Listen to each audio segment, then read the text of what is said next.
Ένα μεγάλο μέρος της δουλειάς είναι αυτό που δεν φαίνεται στον απλό επιβάτη. Και δεν πρέπει να φαίνεται κιόλας ως ότου χρειαστεί να φανεί. Γυρνούσαμε από Νέα Υόρκη για Αθήνα και έρχεται ο Πέρσερ πανικόβλητος. Μπαίνει μέσα, παιδιά, κάποιος πεθαίνει, πέθανε, δεν ξέρω τι έλεγε. Ποτέ δεν αναφέρεσαι σαν νεκρός. Λες presumed death. Πιστεύω είναι μία από τις καλύτερες δουλειές που μπορεί κάποιος να κάνει. Και ασχέτως πολεμικής και πολιτικής αεροπορίας είναι θέση ευθύνης, είχες κουβαλάς, δεν μπορείς να το κάνεις για προσωπικούς λόγους, μόνο.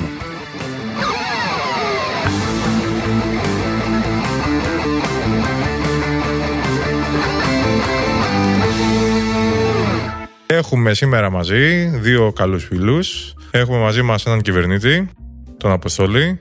Χαίρετε από μένα. Και τον Γιώργο, που είναι cabin crew. Χαίρετε. Σε μια μεγάλη εταιρεία και είσαι στην πρώτη θέση. Ναι. Για πες λοιπόν, Αποστόλη, πες μας την ιστορία σου. Από πού είσαι καταρχάς? Από Σέρρες. Εκεί γεννήθηκα, μεγάλωσα. Στα 18 έδωσα και εγώ Πανελλήνιες όπως οι περισσότεροι. Μπήκα στη σχολή Ικάρων.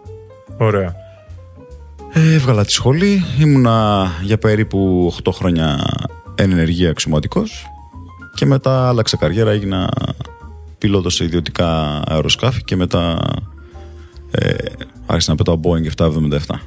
Σε αερογραμμές. Σε αερογραμμές, ναι. Αρχικά συγκυβερνήτης και τώρα κυβερνήτης. Μπορείς να μας πεις έτσι από την πορεία σου στην Ικάρων, πώς σου φαινόταν, αν σου άρεσε η καριέρα σου στην πολεμική αεροπορία και τι πέταξες? Τώρα που το βλέπω έτσι από την πλευρά που είμαι, ναι, ήταν πολύ καλή, ήταν και πολύ ποιοτική εκπαίδευση και κάνεις και πολλούς φίλους οι οποίοι θα μείνουν για πάντα, γιατί περνάς δύσκολες στιγμές. Όταν είσαι μέσα στον αγώνα δεν το βλέπεις έτσι. Οπότε καλό είναι πριν πάρουμε αποφάσεις, εγώ λέω, να αποστασιοποιηθούμε λίγο αν γίνεται. Ναι. Εκεί πέρα πέταξα τότε τουλάχιστον που ήμουν εγώ, ξεκίνησαμε από το Τσέσνα, μια στρατιωτική έτσι, εκδοχή του αεροπλάνου. Στη σχολή Ικάρων. Ναι, το TAF 41. Τώρα έχει αποσυρθεί αυτό. Συνεχεία το TAF 6, το 2, Texan. Το οποίο είναι ελικοφόρο πάλι. Είναι ελικοφόρο, turboprop, είναι glass cockpit, είναι έτσι. Πιο αεροβατικό. Κάνει όλα τα αεροβατικά, χρησιμοποιείται και σε επιδείξεις σε μερικές χώρες, τέλος πάντων. Και μετά το TAF 2, το οποίο και αυτό αποσύρθηκε πλέον. Το 2 είναι το jet. Jet, είναι δικινητήριο jet, ήταν. Πιο manual, αλλά είχε πολύ έτσι ενδιαφέρον να το περάσει αυτό, πολύ έντονες πτήσεις. Αυτό ήταν η πορεία στη σχολή Ικάρων. Ναι. Ναι. Και μετά. Ένα χρόνο μετά. Και ένα χρόνο μετά. Ναι, για το επιχειρησιακό στάδιο, όπου στην ουσία μαθαίνεις πλέον να κάνεις, δηλαδή θεωρείται δεδομένο ότι ξέρεις να πετάς και απλά μαθαίνεις τακτικές. Okay. Βομβαρδισμού, αναχέτησης και ούτω καθεξής. Και μετά παίρνεις τον δρόμο σου για τη μοίρα. Ο καθένας. Αυτή την εκπαίδευση την περνάνε δηλαδή όλοι, ανεξαρτήτως του αν θα καταλήξουν τελικά σε μια μοίρα που δεν είναι, ας πούμε, βομβαρδισμού ή με μαχητικά. Γιατί μπορεί κάποιος να πάει να πετάξει το σε 130, ας πούμε, έτσι. Τώρα πλέον άλλαξε αυτό και είναι αυτό που λες, Αντώνη, ότι αν κάποιος αποφασίσει να πετάξει μεταγωγικό, δεν χρειάζεται να κάνει το επιχειρησιακό στάδιο. Okay. Τότε που ήμουν εγώ, το περνάγαμε όλοι όλα. Ναι. Γιατί δεν ήξεραν πού θα καταλήξεις. Ναι. Μάλιστα. Και μετά πέταγα το πτάμενο ραντάρ, το AWACS, Embraer 145 ο τύπος, μια πλατφόρμα αερομεταφερόμενη ελέγχου. Με βάση Ελευσίνα. Με βάση την Ελευσίνα και εκεί πέρα κάναμε διάφορες επιχειρήσεις. Μερικές ήταν πραγματικές εμπόλεμες ζώνες. Εμπόλεμη μία ήταν. Okay. Διάφορες συμμετοχές σε ασκήσεις έτσι νατοικές. Ωραία. Ενδιαφέρον είχε. Και μετά αποφάσισα να παραιτηθώ, να πάω αλλού για να έχω έτσι μια πιο σφαιρική εμπειρία. Πιο έτσι, ήθελα πάντα να κάνω λίγο ένα global. Ναι. Να είμαι λίγο. Να δεις να δω όλο τον πλανήτη. Ναι. Σαν challenge λίγο καριέρας. Οκ. Πάμε στα πρώτα βήματα του Γιώργου τώρα να μας πει. Να το κάνουμε έτσι ένα λάξ. Για πες ρε Γιώργο, εσύ είσαι από την Κρήτη. Ναι, Κρήτη, Ηράκλειο Κρήτης. Καταρχάς, στην εταιρεία που δουλεύεις τώρα, μια μεγάλη εταιρεία, είναι η πρώτη σου δουλειά. Ναι. Και δουλεύεις για αρκετά χρόνια, έτσι. Ναι, 9 χρόνια τώρα. Πολύ μεγάλη εταιρεία, μεγάλα δρομολόγια, μεγάλα αεροσκάφη.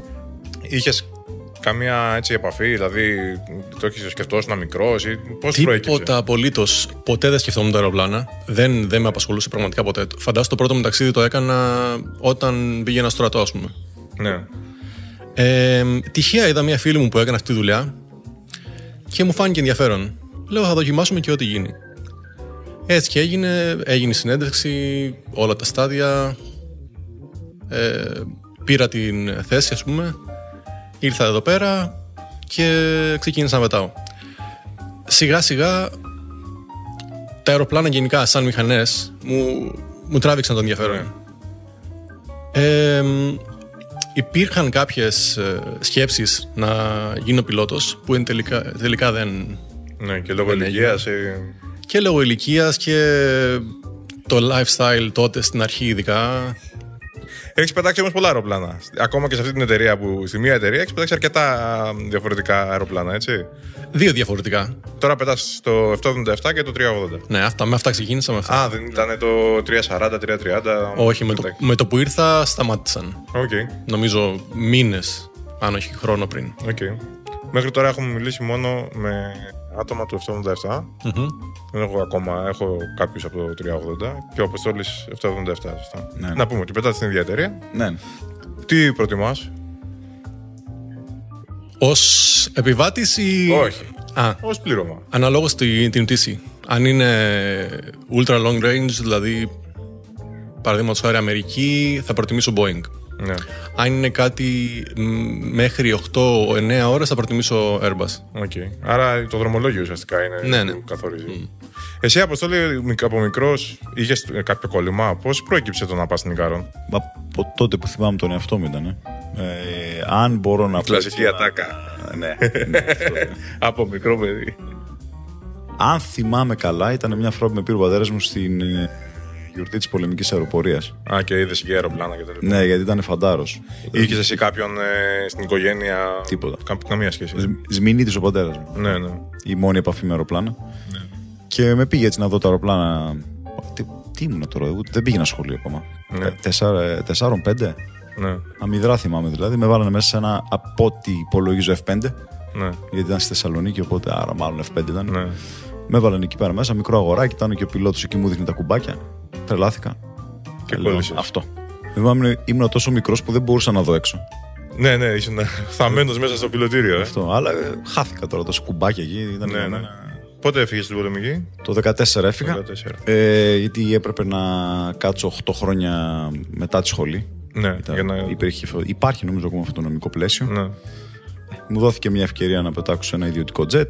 Το είδα έτσι σαν challenge. Ενδιαφέρον ήταν.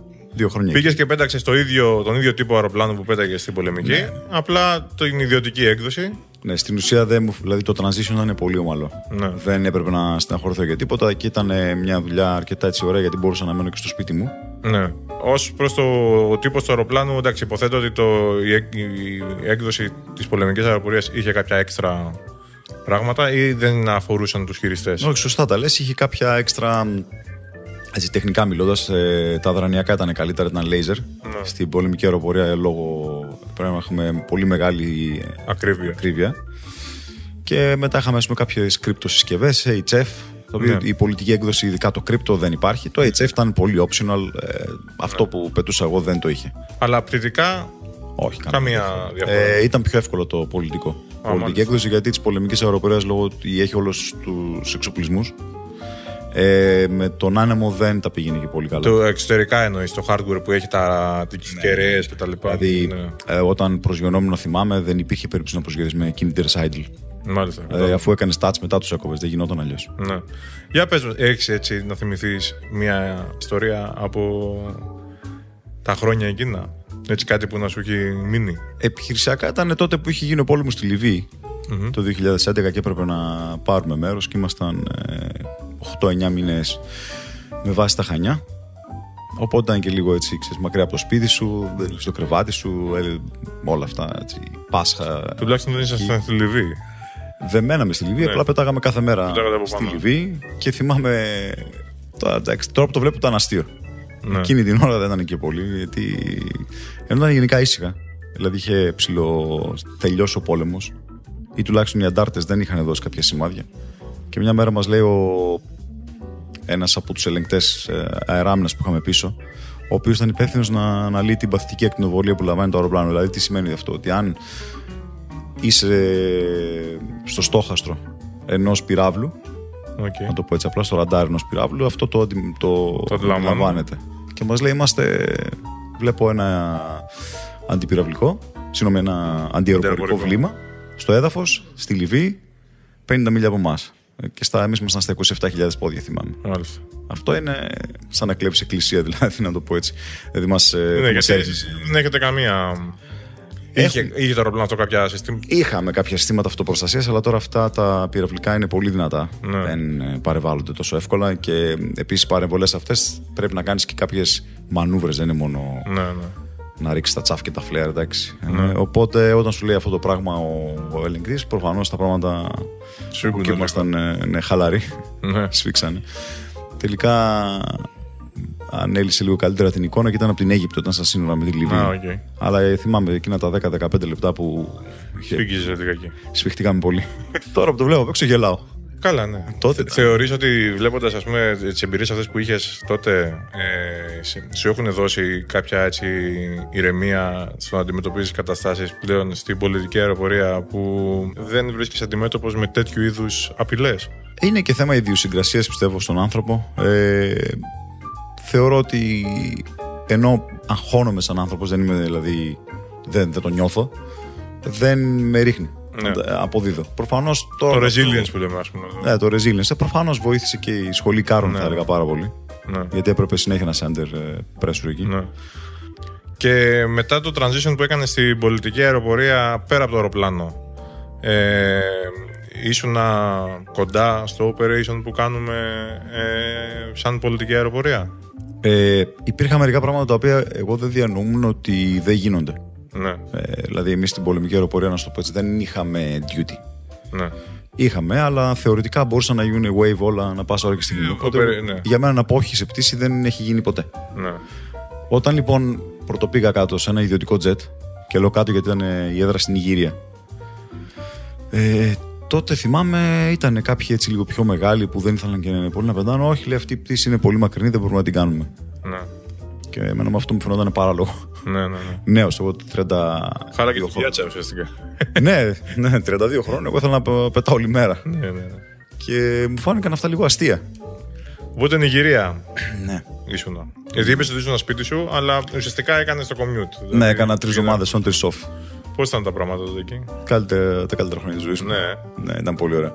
Γιατί στην ουσία πετούσες αρκετά, αλλά οι 3 εβδομάδες ήταν αρκετές για να αποσυμπιέσεις. Ναι. Οπότε και οι πτήσεις ήταν πολύ έτσι απλές. Δεν είχαν κάποιο requirement τρελό.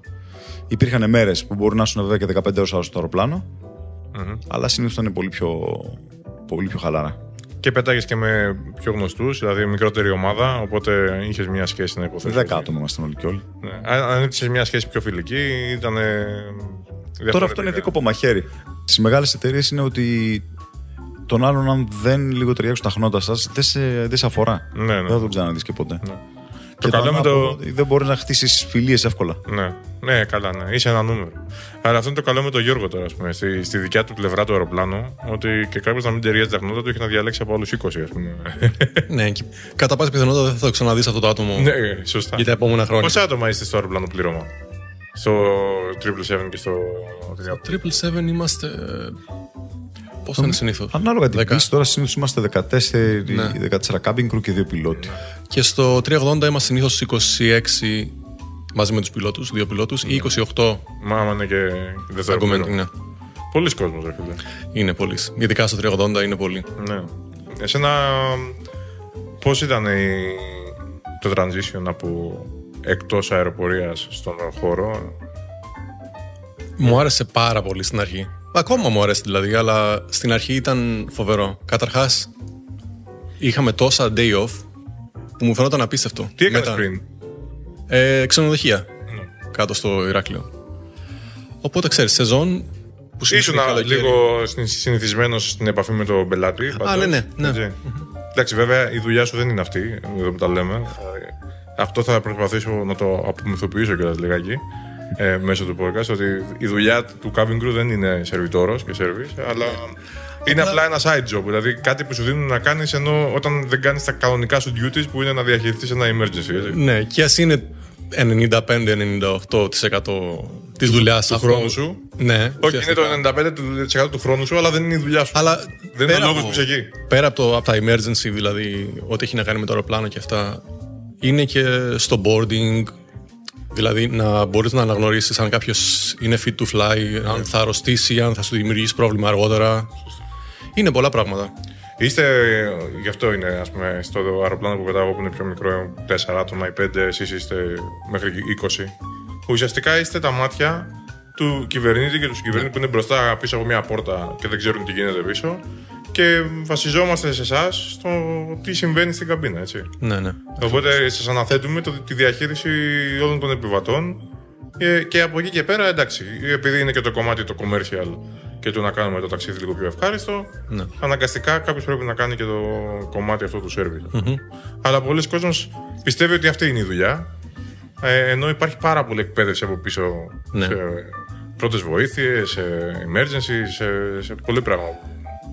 Ένα μεγάλο μέρος της δουλειάς είναι αυτό που δεν φαίνεται στον απλό επιβάτη. Και δεν πρέπει να φαίνεται κιόλας μέχρι ως ότου χρειαστεί να φανεί. Ναι, μακάρι να μην το δει κανένας ποτέ, ας πούμε, έτσι. Στην εταιρεία που είσαι τώρα με τόσο κόσμο συμβαίνουν περιστατικά. Συνέχεια, κυρίως medical emergencies. Ναι. Καμιά φορά θα είναι κάποιος επιβάτης που ήπια λίγο παραπάνω ή που έχει άλλα θέματα και με έναν τρόπο βγήκαν, ας πούμε, στο αεροπλάνο και πρέπει να διαχειριστούμε αυτό το πράγμα. Γίνονται διάφορα. Για πες και εσύ μια ιστορία. Εσύ πες μια ιστορία που να έχει πλάκα. Γιατί πριν είμαστε σοβαροί σε πολύ αποστολή. Μας μαύρισε να μου τι λυπεί. Πλάκα.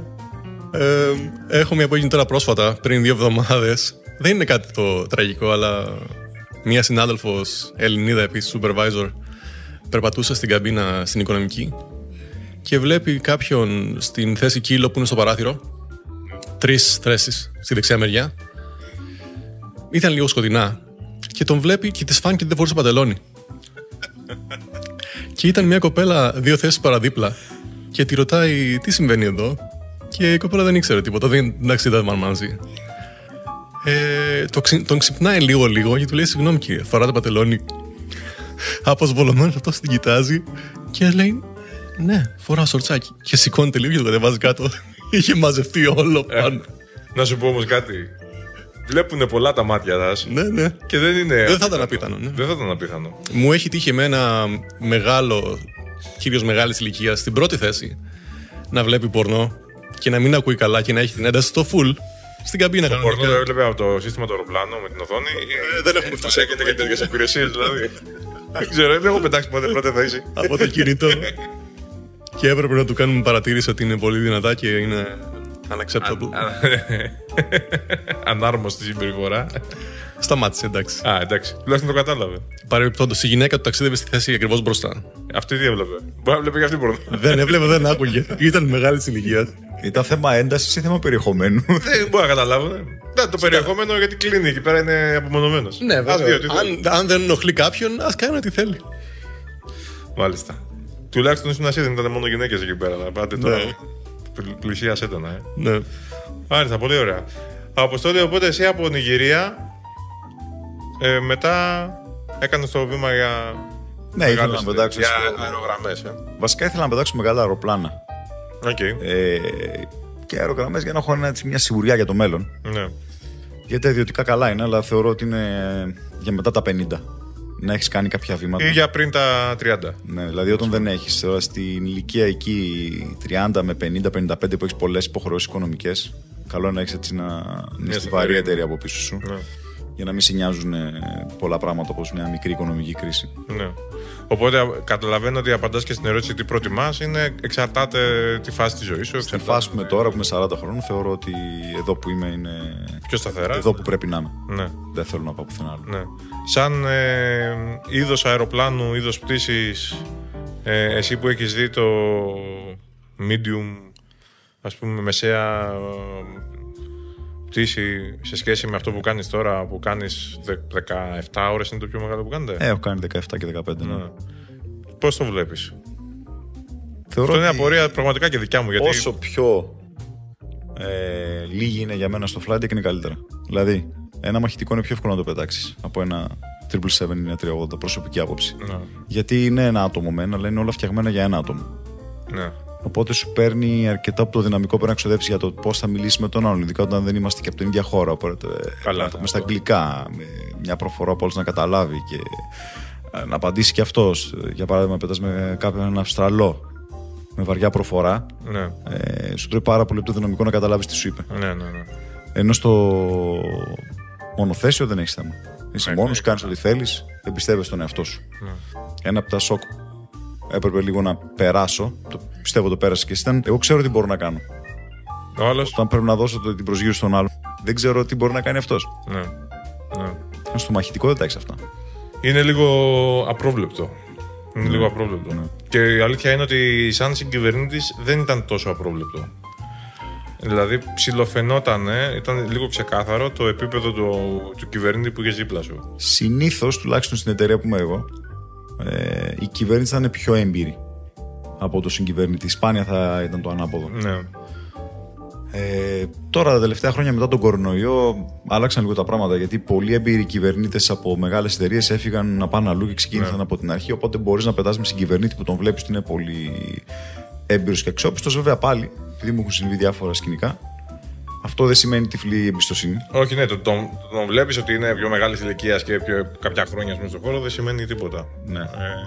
Σίγουρα. Οπότε εγώ προτιμάω, δηλαδή όταν είδα και τα τρία, δηλαδή έχω δει από την πτήση 40 λεπτών μέχρι την πτήση 17 ώρων, για μένα οι 40 λεπτοί είναι η καλύτερη. Ναι. Δεν προλαβαίνεις να βαρεθείς. Συμφωνώ απόλυτα. Και πετάς. Εγώ είδα πτήσεις, επειδή ξεκίνησα με turboprop και ξεκίνησα με μικρό turboprop, τον Dash 8 το 100. Καλά, υπάρχουν και πιο μικρά, αλλά μεσαίο με turboprop. Και κάναμε πτήσεις. Υπήρχε σκέλος που κάναμε το Κάρπαθο Κάσο που ήταν 3-4 λεπτά πτήση. Ή το Κάλυμνο Λέρο, ας πούμε. Και κάναμε όμως εκείνη τη μέρα δεν κάναμε Κάρπαθο Κάσο και τέλος, έτσι. Δηλαδή κάναμε Ρόδο, Κάρπαθο, Κάσο, Σιτία, Κάσο, Κάρπαθο, Ρόδο και πολλές φορές αυτό εξάσκελο και πολλές φορές κάναμε κι άλλη μια Κάρπαθο, Ρόδο, Κάρπαθο, Ρόδο. 8 σκέλο δηλαδή. Βλέπω τώρα ότι μια τέτοια μέρα ήταν λιγότερο κουραστική από μια μέρα με 2 σκέλη 5 ώρων. Ισχύει. Στο Legacy που πέταγα στην Ιγυρία έχουμε κάνει και εμείς 6, 7 και 8 σκέλη. Ναι. Αλλά δεν προλαβαίνεις να κουραστείς γιατί έχει ενδιαφέρον. Ναι. Για μας όμως, για την καμπίνα, αυτό το 8 σκέλο ήταν βάναυσο. Κάθε απογείωση, προσγείωση. Βάναυσο. Φαντάζεσαι τι δουλειά έχει τώρα, έτσι, να κάνεις 8 φορές επιβίβαση, το demo. Στο Dash 8 το 100, έχεις πετάξει ποτέ με αυτό το αεροπλάνο, Γιώργο? Όχι. Είναι ένα cabin crew μόνο. Το demo γινόταν ως εξής. Δεν υπήρχε. Είχαν μια κασέτα. Δεν ξέρω πώς ήταν τώρα, δεν θυμάμαι. Που έκανε αυτόματη αναγγελία. Αλλά συνήθως δεν δούλευε αυτό. Οπότε τι κάνανε? Κάνανε την αναγγελία από το μικρόφωνο. Και αφού κάνανε την αναγγελία, μετά καθόταν μέσα στη μέση της καμπίνας και κάνανε επίδειξη τα σωστικά, ας πούμε. Που λίγο πριν, ας πούμε, τα είχαν πει. Είχε πολύ πλάκα. Πόσες φορές σε μία μέρα? Μέχρι και 8. Έχω κάνει και μία φορά, θυμάμαι, κάναμε αυτό το τρενάκι που σας είπα. Από Ρόδο, Σιτία, πίσω Ρόδο και μετά Κάρπαθο Ρόδο. Και μας παίρνουν τηλέφωνο, ήταν παραμονή Χριστουγέννων. Και μας κάναμε, εμείς τώρα θα μέναμε στη Ρόδο και κάναμε πλάνα με τον κυβερνήτη για την αεροσυνοδό, τι θα κάνουμε, ας πούμε. Και με το που προσγειωνόμαστε στη Ρόδο μας παίρνουν τηλέφωνο, λένε παιδιά, λέει 1000 συγγνώμη. Ήταν ένα 321 το οποίο θα έφευγε από Ρόδο για Αθήνα και χάλασε το 321. Χάλασε. Είχε κάτι πολύ. Ξέρεις, αυτά τα προβλήματα που είναι, ρε παιδάκι μου, πάρα πολύ μικρό, αλλά νομοθετικά δεν μπορείς να φύγεις. Και μας λένε έχουμε το 320 να πάμε τους επιβάτες. Ήταν γεμάτο το 321. Έχουμε το 320 να πάμε τους επιβάτες, αλλά μας ξεμένουν κάποιοι επιβάτες. Μπορείτε να το κάνετε? Και εμείς τώρα λέμε, κοιτάξτε, εμείς παραμονή Χριστουγέννων ούτως ή αλλιώς στο σπίτι μας δεν θα ήμασταν. Θα ήμασταν σε διενυκτέρευση. Γιατί να μην πάρουμε αυτόν τον κόσμο τώρα, να τους πάμε. Να κάνουν τουλάχιστον αυτή η Χριστούγεννα στο σπίτι. Οπότε το 8 σκυλό έγινε 10 σκυλό εκείνη τη μέρα. Γιατί πήραμε τον κόσμο από Ρόδο, τους πήγαμε Αθήνα. Πολύ λίγοι. Ήταν ούτως ή άλλως το αεροπλάνο, έπαιρνε λίγο ο κόσμο μας. Επειδή το πρωί πετάγαμε πάλι, γυρίσαμε άδειοι στη Ρόδο, χωρίς επιβάτες. για να πάμε μετά την επόμενη μέρα. Αλλά εντάξει, ήταν διαφορετικά, ρε παιδί μου. Ήταν αλλιώς. Πιο μικρή εταιρεία κιόλας. Έχεις και λίγο έτσι πιο οικογενειακή σχέση, να το πω. Δηλαδή, ναι. Το βλέπεις κι αλλιώς λίγο. Λες τώρα αυτοί οι άνθρωποι θα πάνε σπίτια τους, είναι από μακριά. Έχουν να πάνε πόσο καιρό. Ξέρεις τι γίνεται. Στις μεγάλες αερογραμμές αυτό λίγο χάνεται. Δεν ξέρω, εσύ το έχεις νιώσει σαν πιλότος της πολεμικής αεροπορίας αυτό. Εσύ, Γιώργο, δεν το έχεις ζήσει. Εγώ που έχω πετάξει σε αερογραμμή με ελληνική, είχε μια αίσθηση της αποστολής που δεν την έχεις στην εταιρεία αυτή. Δηλαδή, να βοηθήσω. Αυτό λέγαμε. Κάναμε πτήσεις σε νησιά που άμα δεν πηγαίναμε θα ήταν αποκλεισμένα για μέρες μετά. Για το καθελόριζο. Βασιζόταν πάρα πολύ πάνω στην πτήση αυτή που κάναμε. Και είχαμε και πολλοί κόσμο που κάνανε αιμοκαθάρσεις, κάνανε τέτοια πράγματα. Και ήταν κάθε 2 μέρες σε αυτό το τρενάκι να πάνε στη Ρόδο, ας πούμε, να κάνουν στο νοσοκομείο τη θεραπεία τους. Είχες αυτή την αίσθηση ότι είναι, ρε παιδάκι μου, οι συνάνθρωποι μου, θα βοηθήσω, θα βάλω πλάτη. Το έκανες πιο πολύ πρώτα γι' αυτό, μετά για την εταιρεία, ας πούμε, το πράγμα. Δεν ήταν ανταποδοτικό, δηλαδή δεν θα έπαιρνες κάτι έξτρα εσύ γι' αυτό. Όχι χρηματικά. Δεν είχες κάτι να περιμένεις. Καθαρά ψυχολογικό. Έπαιρνες, ξέρεις, ήταν μια ικανοποίηση. Ναι, είναι εσωτερική η ικανοποίηση. Ναι. Περιμένεις να σου πει κάποιος μπράβο για να το κάνεις. Ναι, το κάνεις έτσι, γιατί το αισθάνεσαι. Ακριβώς. Όπως θυμάμαι, όταν είχα πάει μια χρονιά, είχα μοιράσει το Άγιο Φως σε κάποια νησιά. Και ουσιαστικά αυτό έγινε το Μεγάλο Σάββατο. Είχα ρεπό και με πήραν και μου λένε: έχει βγει αυτή η πτήση, σε παρακαλούμε κτλ. Ήταν τρομερή εμπειρία, ρε παιδί μου τώρα. Ήμασταν δηλαδή με τα φαναράκια πίσω και πηγαίναμε από νησί σε νησί. Ήταν ωραία εμπειρία. Κατεβαίναμε με τις μπάντες, τώρα ερχόντουσαν εκεί πέρα να πάρουν το Άγιο Φως, γιατί έχει και καλά αυτό τιμές, πώς το λένε, αρχηγού κράτους. Τώρα που είσαι αρχηγού κράτους και θες και αστεία ιστορία, για λέγε. Θα σου πω τι μου έγινε στην Αφρική. Λέγε. Μια μέρα είχε χαλάσει το πρωθυπουργικό του Προέδρου της Γκάνας, από ό,τι θυμάμαι. Και λέει: παιδιά, μπορείτε να το πάτε εσείς. Εμείς δεν είχαμε δουλειά, να το πάμε. Οπότε πάμε στην άκρα, προσγειωνόμαστε και παρκάρουμε εκεί μπροστά από το VIP, το terminal, και αυτοί ήθελαν να φέρουν το χαλί. Να το ευθυγραμμίσουν, δηλαδή την πόρτα του αεροπλάνου με το terminal εκεί, το VIP. Ναι. Ο Μάρσαλερ αρχίζει, κάνει έλα. Σταματάμε, και το χαλί δεν ήταν ευθυγραμμισμένο. Και ήταν τώρα 30 άτομα και προσπαθούσαν το χαλί να το στραβώσουν. Μέχρι που φάσανε αυτό ότι δεν γίνεται. Ξαναβάλαμε μπροστά να το ευθυγραμμίσουμε. Και μετά, τέλος πάντων, περιμέναμε ως συνήθως. Στα VIP αυτή είναι η κατάσταση γενικά. Και μπαίνω εγώ μέσα στο terminal και είχε αυτά τα αφρικανικά, τα μπόγκο, τα τεράστια, τα τύμπανα, και αρχίζω και παίζω. Δεν είχα τι να κάνω, βαριόμουν. Πέρασε. Ήρθε ο πρόεδρος και λέει: αυτός θα με πάει τώρα. Αυτός είναι ο πιλότος ή είναι ο in-flight entertainment? Δεν μου πάνε ότι έρχεται. Έπαιζα όχι τα μπόγκο, τα βάραγα. Τώρα που λέμε το Μάρσαλερ, πηγαίναμε σε ένα νησί και ήταν με το κατοστάρι και ήταν ένας Μάρσαλερ πολύ ευτραφής, πολύ καλός άνθρωπος, πολύ ευτραφής. Και ήταν ένας κυβερνήτης τότε που κάνανε πλάκα και του έκανε Marshalling.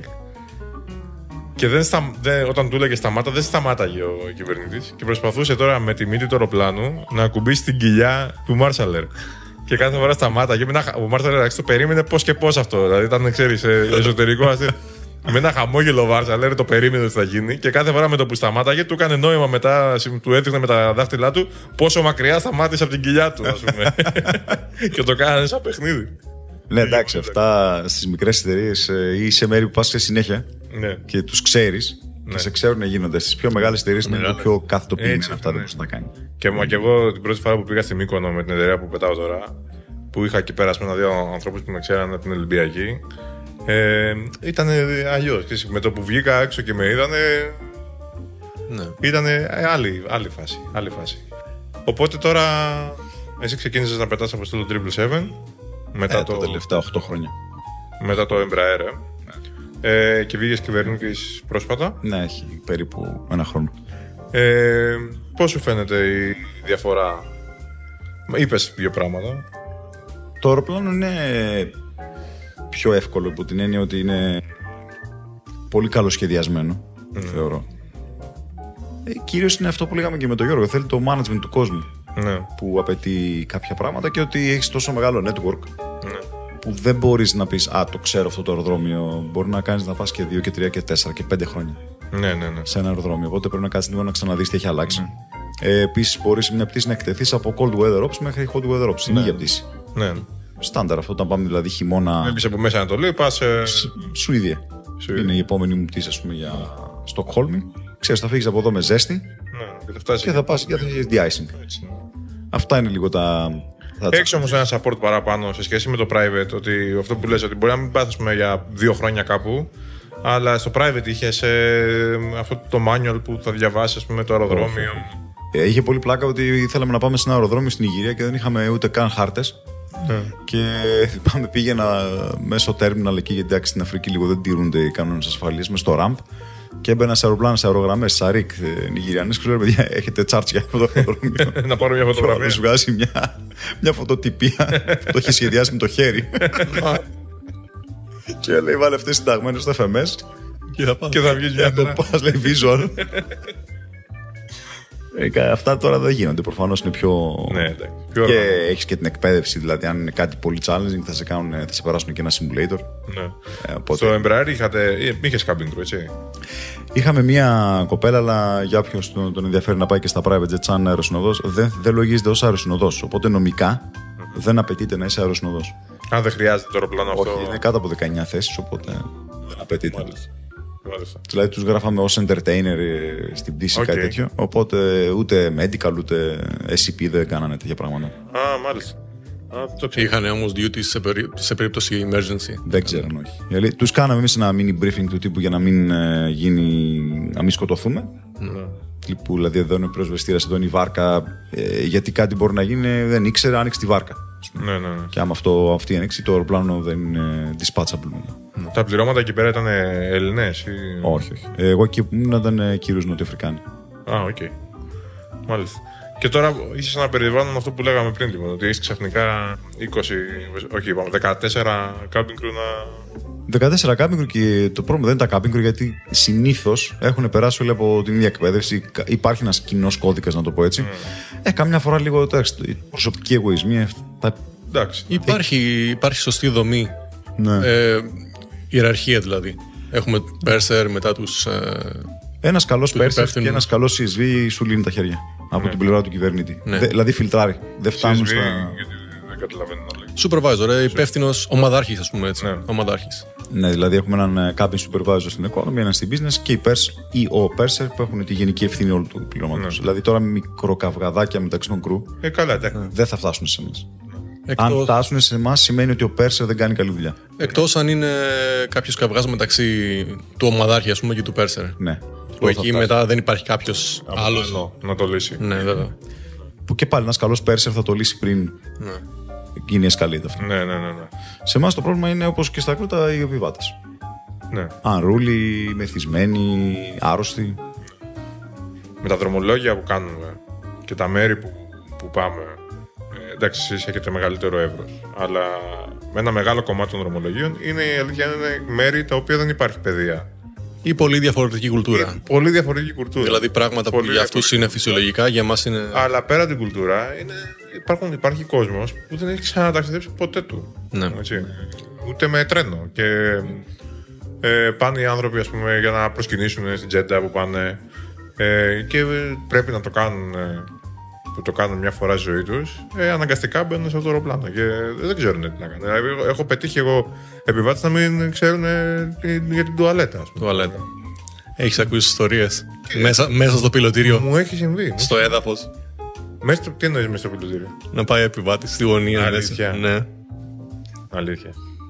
Και απ' έξω το πιλωτήριο. Εμένα μου είχε τύχει με την κάμερα που βλέπουμε έξω από το πιλωτήριο να βλέπω. Ήταν η αεροσυνοδός μπροστά στην καμπίνα και έκανε σέρβις. Οπότε έρχεται ένας επιβάτης μπροστά από την τουαλέτα που είναι γωνία, ας πούμε, με το πιλωτήριο, και έτσι όπως είναι εκεί πέρα στην κουζίνα, ας πούμε, αρχίζει και ξεκουμπώνεται. Κατευθείαν καλώ την αεροσυνοδό, οπότε γυρνάει αυτή να δει και τον βλέπει. Τρέχει μπροστά, την βλέπω τρέχει μπροστά, ανοίγει την πόρτα της τουαλέτας, του κάνει, ας πούμε, νόημα, γιατί πολύ και από αυτό μιλάνε για αγγλικά. του κάνει νόημα, του δείχνει ας πούμε που να μπει, μπαίνει μέσα, κλείνει την πόρτα και μετά από λίγο, παιδιά, βλέπω ένα υγρά, δηλαδή να πλημμυρίζει εκεί πέρα μπροστά από την τουαλέτα. Δηλαδή, του έδειξε την τουαλέτα, μπήκε μέσα, αλλά δεν ήξερε να την χρησιμοποιήσει. Οπότε ο άνθρωπος έκανε την ανάγκη του έτσι σχήμα. Ναι, είναι και πιο μικρή η λεκάνη, έχει το καπάκι πάνω, μπορεί να μην φαίνεται καν. Δεν χρησιμοποίησε καν τη λεκάνη. Δεν χρησιμοποίησε καν τη λεκάνη. Δεν έχει ξαναδεί. Και εντάξει, δεν μπορεί. Δηλαδή, εντάξει, τι να πει τώρα. Δηλαδή, δεν μπορεί να το κάνει και άσχημα, γιατί. Τι να κάνουμε τώρα. Είμαστε τυχεροί που έχουμε μεγαλώσει σε ένα περιβάλλον που ξέρουμε. Για πες, Αποστόλη, τώρα έτσι από τις αερογραμμές που είσαι, που κάνεις αυτά τα μεγάλα ταξίδια σου, και είχε έτσι κανένα. Μου έτυχε μια φορά πριν κάνα χρόνο περίπου. Γυρνούσαμε από Νέα Υόρκη για Αθήνα. Και για όσους έτσι κάνουν μακρινά, ήταν ακριβώς στη μέση, εκεί όπου λες και μπρος και πίσω είναι το ίδιο πράγμα. Αλλά Ναι. από θέμα χρόνου, αλλά εσένα δεν σε νοιάζει μόνο χρόνο, σε νοιάζει να είναι και αυτό που θα κάνεις η σωστή απόφαση. Και έρχεται ο Πέρσερ πανικόβλητος στο flight deck και χτυπάει την πόρτα, αλλά μιλάμε όχι knock-knock. Κλωτσιά. Ήταν αγχωμένος.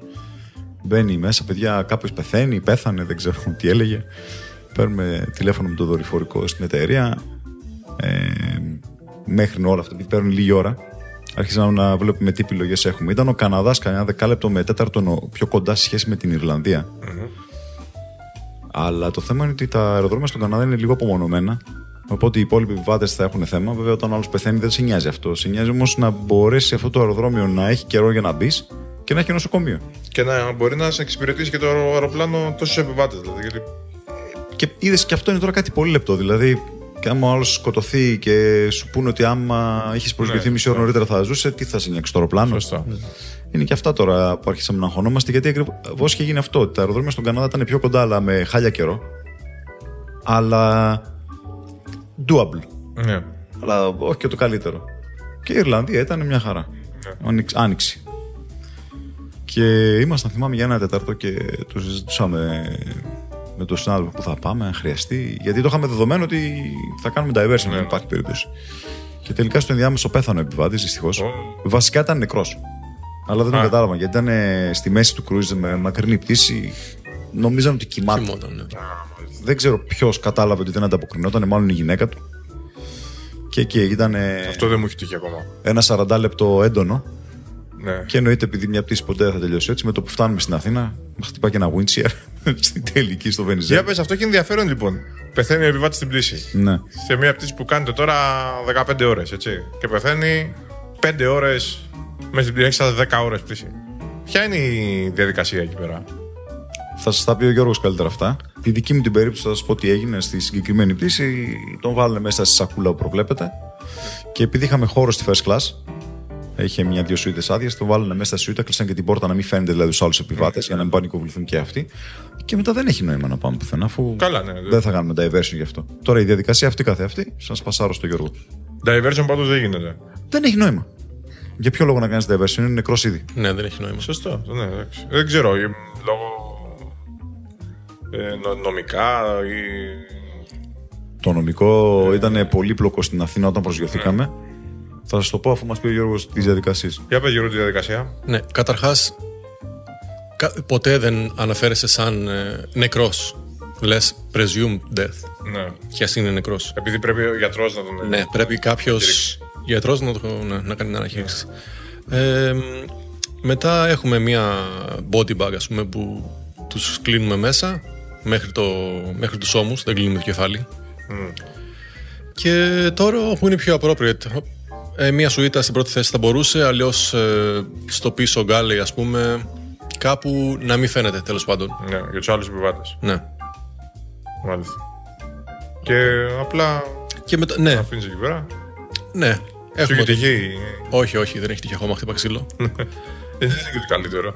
Ναι. Δεν είναι ότι καλύτερο, καλά σίγουρα σαν άνθρωπος λίγο θα αισθανθείς Είναι λίγο σπούκι. όλο αυτό, ναι, τη ματαιότητα, τι είμαστε εδώ και τι κάνουμε, έτσι. Το τι είμαστε, αλλά εντάξει, δεν ξέρω. Εγώ, ας πούμε, δυσκολεύομαι στο να πιάσω έναν άνθρωπο που είναι νεκρό, ας πούμε, και να το... Ναι.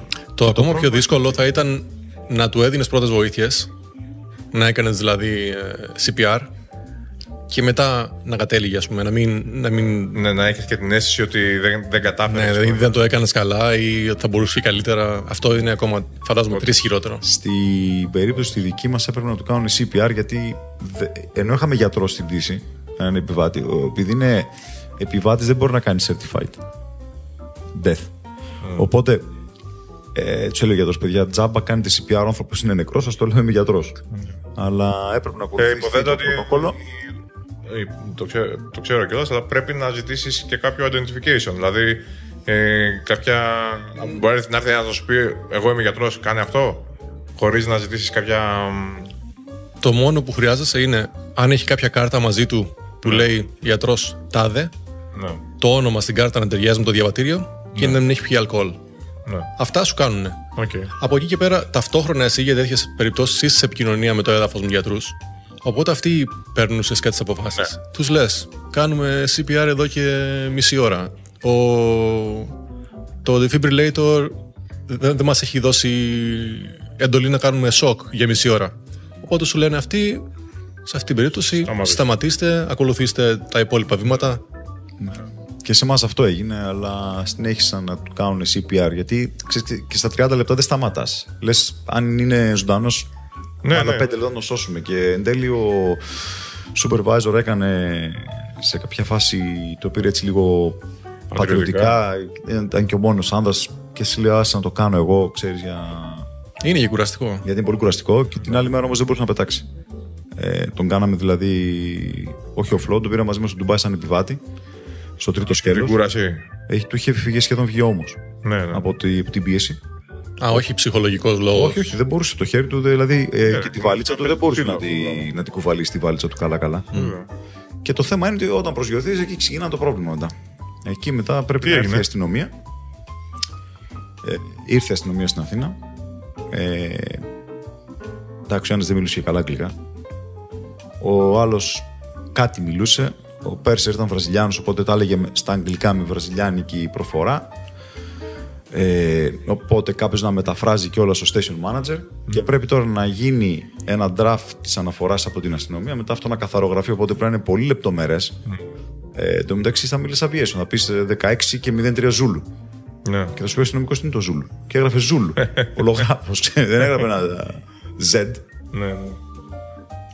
Οπότε ήταν και αυτό που μας πήρε 2 ώρες περίπου. Και εμάς το πρόβλημα ήταν ότι ο επιβάτης ήταν Ινδός, με αμερικάνικο διαβατήριο, με τελικό προορισμό την Ινδία, μέσω Αθήνας, Ντουμπάι, Δελχή, νομίζω. Αμερική, Αθήνα, Ντουμπάι, Δελχή. Τρέχα, γύρευε. Οπότε τώρα ενεπλάκησαν η πρεσβεία της Αμερικής, η ελληνική αστυνομία προφανώς, γιατί είσαι στην Ελλάδα, άρα πρέπει αυτό το πτώμα να το κάνουν κάτι. Η γυναίκα του έπρεπε να μείνει στην Αθήνα για να τον συνοδεύσει, αλλά αυτή είχε εισιτήριο μέχρι Ινδία. Δεν μιλούσε ούτε λέξη αγγλικά η ίδια. Και προφανώς και τα authorities της Ινδίας, και έγινε εκεί πέρα μέσα στα 2 με 3 ώρες. Προσφέρθηκε ευτυχώς μια κοπέλα από την πρώτη θέση, που ήταν Ινδή, για να τουλάχιστον να τις μεταφράζει. Να πάει μέχρι το ξενοδοχείο, γιατί την έπαιρνε η πρεσβεία, η αμερικάνικη. Και δεν μπορούσε να μιλήσει. Γιώργο, εσένα, είπαμε με τον Αποστολή κάπως την πορεία και την εξέλιξη στο κομμάτι του χειριστή. Πώς ήταν η εξέλιξη στο κομμάτι του cabin crew, σαν καριέρα? Δηλαδή, ήρθες εδώ πέρα, ξεκίνησες σαν cabin crew. Ναι, στην οικονομική. Όταν ήρθες λοιπόν, όντας 0 εμπειρία, πέρασες μια εκπαίδευση. Πόσο καιρό ήταν η εκπαίδευση? 2 μήνες. Okay. Ναι, 2 μήνες. Θυμάσαι περίπου τι εκπαίδευση ήταν αυτή, τι πράγματα κάνατε? Ναι, ξεκινάμε με τα βασικά συστήματα του αεροσκάφους, μετά evacuation, όλα αυτά τα drills, ditching κτλ. Μετά ήταν service. Το service ήταν πολύ μικρή, νομίζω ήταν 1 εβδομάδα αν δεν κάνω λάθος. Αλλά δεν έχει τίποτα το ιδιαίτερο complicated. Αυτό. Εξετάσεις και μετά ξεκινάμε, ναι. Και ξεκινάς σαν εκπαιδευόμενος στο αεροπλάνο? Δεν είσαι ακριβώς εκπαιδευόμενος. Είσαι σε ένα probation 6 μηνών, αλλά πέτας κανονικά. Δηλαδή, πτήση, δηλαδή κανονικά. Ναι. Κανονική πτήση. Περιμένουν από σένα ό,τι και από όλους τους υπόλοιπους. Έχεις κάτι λιγότερο να κάνεις. Εντάξει, τώρα αυτό εξαρτάται και από εταιρεία σε εταιρεία. Στη συγκεκριμένη εταιρεία όμως, πώς ήταν η πρώτη σου πτήση? Δηλαδή, Κουραστική. Ήσουν έτοιμος? Πώς το θυμάσαι, ας πούμε? Σχετικά ναι. Γιατί πριν κάνεις την πρώτη σου επίσημη operational πτήση, έχεις 2 soupy flights που ουσιαστικά παρατηρείς και μαθαίνεις. Έχεις μία με το Boeing και μία με το Airbus. Okay. Όπου δεν έχεις κανένα duty εκεί πέρα. Θεωρητικά ναι, να παρατηρείς. Ναι. Υποθέτω ότι κάτι κάνεις. Θα πρέπει να ανοίξεις και να κλείσεις μια πόρτα και τέτοια πράγματα. Αλλά στη διάρκεια του service πας, βοηθάς. Εντάξει, ναι. Οπότε παίρνεις την πρώτη κρυάδα εκεί πέρα. Ναι. Και όταν είναι η σειρά σου την πρώτη operational. Ναι. Και ωραία, οπότε ξεκινάς. Εντάξει, τώρα η δικιά σου εταιρεία έχει πολύ ιδιαίτερη, γιατί έχει πολλά στάδια, έτσι. Ναι. Αλλά η εξέλιξη πώς είναι? Ξεκινάς σαν cabin crew. Ναι. Στην οικονομική. Στην οικονομική. Μετά business class. Μετά first class. Και μετά σαν ομαδάρχης. Supervisor, οπότε. Supervisor, ναι. Της οικονομικής ή της business. Βασικά διαλέγεις την κατεύθυνση. Και μετά πλέον purser. Που είναι ο υπεύθυνος σε όλου του cabin crew, ναι. Okay. Μετά από εκεί παραπάνω βήματα από μια πιο μικρή εταιρεία, όπου από cabin crew πας κατευθείαν σε προϊστάμενος, ας πούμε. Ναι, ή μπορεί να μην έχουν πρώτη θέση, ας πούμε. Ναι, να έχουν μόνο business class. Ναι. Σωστά. Καμιά αστεία ιστορία δεν μου έχετε πει. Έχεις τίποτα με χαβαλέ? Πολύ το σοβαρό. Πώς το λυπές μια ιστορία με χαβαλέ? Νομίζω τα τελευταία χρόνια λιγοστεύουν αυτά τα περιστατικά. Λόγω του ότι οι εταιρείες γίνονται πιο αυστηρές και δεν τα σηκώνουν. Και ακόμα και αν γίνονται, δεν βγαίνουν στην επιφάνεια. Ναι, μας μόνο στην πολεμική γινόταν αυτά πιο παλιά. Θυμάμαι ότι την Καλαμάτα που κάναμε την βασική εκπαίδευση, εκεί πέρα δεν είναι πας, κάνεις την άσκηση, γυρνάς προς γιώνεσαι. Μπορεί να γυρίσεις να κάνεις και 2-3 touch and go around, ναι. Έτσι να μάθεις λίγο να είσαι πιο το αεροπλάνο οικείος. Και μια φορά ήταν ο διοικητής και πετούσε. Μόνο θέση, δεν θυμάμαι τι έκανε. Δεν πετάνε γενικά οι διοικητές. Διοικητής μονάδας τώρα. Και ήταν στο βασικό. Δεν κάνεις ILS, κάνεις μόνο visual approach. Ναι. Στον κύκλο, μπαίνει στον κύκλο, στρίβει βασικό, του λέει ο πύργος go around, δεν δίνει γραμμή σε κάποιον. Δεν θυμάμαι. Ναι. Και απαντάει αυτός, την go around, ο διοικητής είμαι. Και πάει και προσγειώνεται. Γενικά, είχατε την νοοτροπία του ότι, στην πολεμική εννοώ, του ότι δεν χρειάζομαι άδεια για κάτι. Υπάρχει αυτή η εικόνα από κάποιον σαν και εμένα, που δεν ήμουν ποτέ στην πολεμική. Δεν ξέρω αν καταλαβαίνεις τι λέω. Ότι. Κοίτα, από τη μία σε μάθαινα και να το κάνεις, ξέρεις, δηλαδή να ακολουθείς διαταγές, και από την άλλη είχες και λίγο μια νοοτροπία του τύπου αν ακολουθήσω τις διαταγές δεν θα απογειωθώ ποτέ. Ναι. Οπότε άσε με να κάνω αυτό που ξέρω και θα τα βρούμε στο έδαφος. Οι διαταγές. Κάτσε, ναι, εντάξει. Οι διαταγές όμως τελειώνουν όταν είσαι εμπτήση, έτσι. Δηλαδή, οι διαταγές είναι ότι θα κάνεις αυτή την αποστολή. Όχι, πάντα υπάρχουν και δηλαδή κάποια πράγματα στην πτήση δεν τα παραβιάζεις. Ναι, εντάξει. Θεωρητικά. Τους κανονισμούς εννοείς. Θεωρητικά, ναι. Πρακτικά τώρα το τι γίνεται. Ναι. Είναι άλλη ιστορία. Καλά. Εντάξει, είναι και ένα operation το οποίο. Ειδικά αν πάμε στα μαχητικά και στα λοιπά. Εντάξει. Ναι, εκεί πέρα δηλαδή, αν πας με τους κανονισμούς δεν θα απογειωθείς ποτέ. Ναι, όταν απογειωθείς θα είσαι άχρηστος, δηλαδή δεν έχει νόημα. Ναι. Για πες, Γιώργο, πώς είναι το κομμάτι της εκπαίδευσης του cabin crew, τα recurrent, δηλαδή οι ετήσιες ανανεώσεις που κάνεις? Καταρχάς, χρειάζεται να πάρεις κάποιο πτυχίο? Όχι. Αυτό υπάρχουν διάφορες σχολές, οι οποίες δεν ξέρω ακριβώς τι διδάσκουν, αλλά σε καμία περίπτωση δεν είναι απαραίτητο. Ναι. Γιατί εσύ τώρα μιλάμε με έναν άνθρωπο ο οποίος ήταν. Ναι, τελείως εκτός αεροπορίας και βρέθηκες κατευθείαν. Βρέθηκες να πετάς λοιπόν σε μια εταιρεία που είναι από τις πολύ μεγάλες εταιρείες στον χώρο και ουσιαστικά όλη η εκπαίδευση που χρειάστηκε έγινε εσωτερικά σε αυτήν την εταιρεία. Οπότε το μόνο requirement. Καταρχάς, τι requirements υπήρχαν? Τίποτα το ιδιαίτερο. Να μιλάς και να γράφεις πολύ καλά αγγλικά, πολύ καλό επίπεδο, και επίσης απολυτήριο λυκείου και να είσαι πάνω από 21 ετών. Δεν χρειάζεται κάτι άλλο. Και κάτω από κάποια ηλικία, να φανταστώ. Πάνω από 21 και ίσως και κάτω. Δεν υπάρχει τίποτα επίσημα γραμμένο. Αλλά εντάξει, ναι. Αν κοντά στα 30, ναι, πιθανότητες κατεβαίνουν. Καλά, νομίζω ότι δεν είναι μια δουλειά που μπορεί κάποιος να την ξεκινήσει σε μεγάλη ηλικία. Ναι, είναι πολύ απαιτητικό. Είναι επίπονη στο σώμα. Μακρινές πτήσεις, τόση ώρα στον αέρα, να σπρώχνεις, να τραβάς, να σηκώνεις πράγματα. Είναι, ναι. Ωραία, οπότε Δεν χρειάζεται να κάνεις κάποια εκπαίδευση από μόνος σου. Όχι, τίποτα. Πέρασες το selection. Ναι. Αυτό είναι λίγο too much, ας πούμε, η όλη διαδικασία. Και κάποια άτομα. Εντάξει, εξαρτάται αυτό από την εταιρεία, ρε παιδί μου. Εξαρτάται από πού πας, έτσι. Δεν μπορώ να πιστέψω ότι το κάνουν και 10-15 φορές. Δηλαδή απίστευτο. Ότι το έχουν βάλει στόχο και να το κάνουν. Εκεί πέρα, εντάξει, πας στο κομμάτι αυτό. Από μικρός το ήθελα, ας πούμε. Ξέρεις, πιστεύω όμως, ασχέτως εταιρείας και δουλειάς, αν η ίδια εταιρεία σε απορρίψει 15 φορές. Και όμως μετά τους παίρνουν. Δηλαδή, και αυτό μου κάνει εντύπωση. Ναι, από την άλλη, σαν άνθρωπος, ρε παιδί μου, 1, 2, 3 φορές πήγαινα. Ναι. Εντάξει, εξαρτάται το background σου, από πού είσαι. Δηλαδή, ξέρουμε καλά ότι υπάρχουν μέρη όπου το να μπεις σε αυτή τη δουλειά και να φύγεις από εκεί, από το χωριό που ζεις και από τη δεδικασμένη πορεία που έχεις στη ζωή σου και να ξεκινήσεις να κάνεις αυτή τη δουλειά, είναι μεγάλο βήμα. Μεγάλο βήμα. Έτσι. Δηλαδή, ο Γιώργος τώρα, άμα δεν πέρναγε, μπορεί να ήταν απλά στην Κρήτη, να έχει μια ωραία ζωή. Δεν είναι ότι θα ήταν, ας πούμε, καταδικασμένη η ζωή του. Ναι, για μερικά άτομα αυτό είναι μονόδρομος. Ναι. Και μπορεί αυτή η δουλειά να συντηρεί 20 άτομα από πίσω. Ναι. Οπότε μετά τη συνέντευξη, λοιπόν, έκανες την εκπαίδευση που είπαμε. Ναι. Από την ώρα που τελειώνεις την εκπαίδευση, τι γίνεται μετά?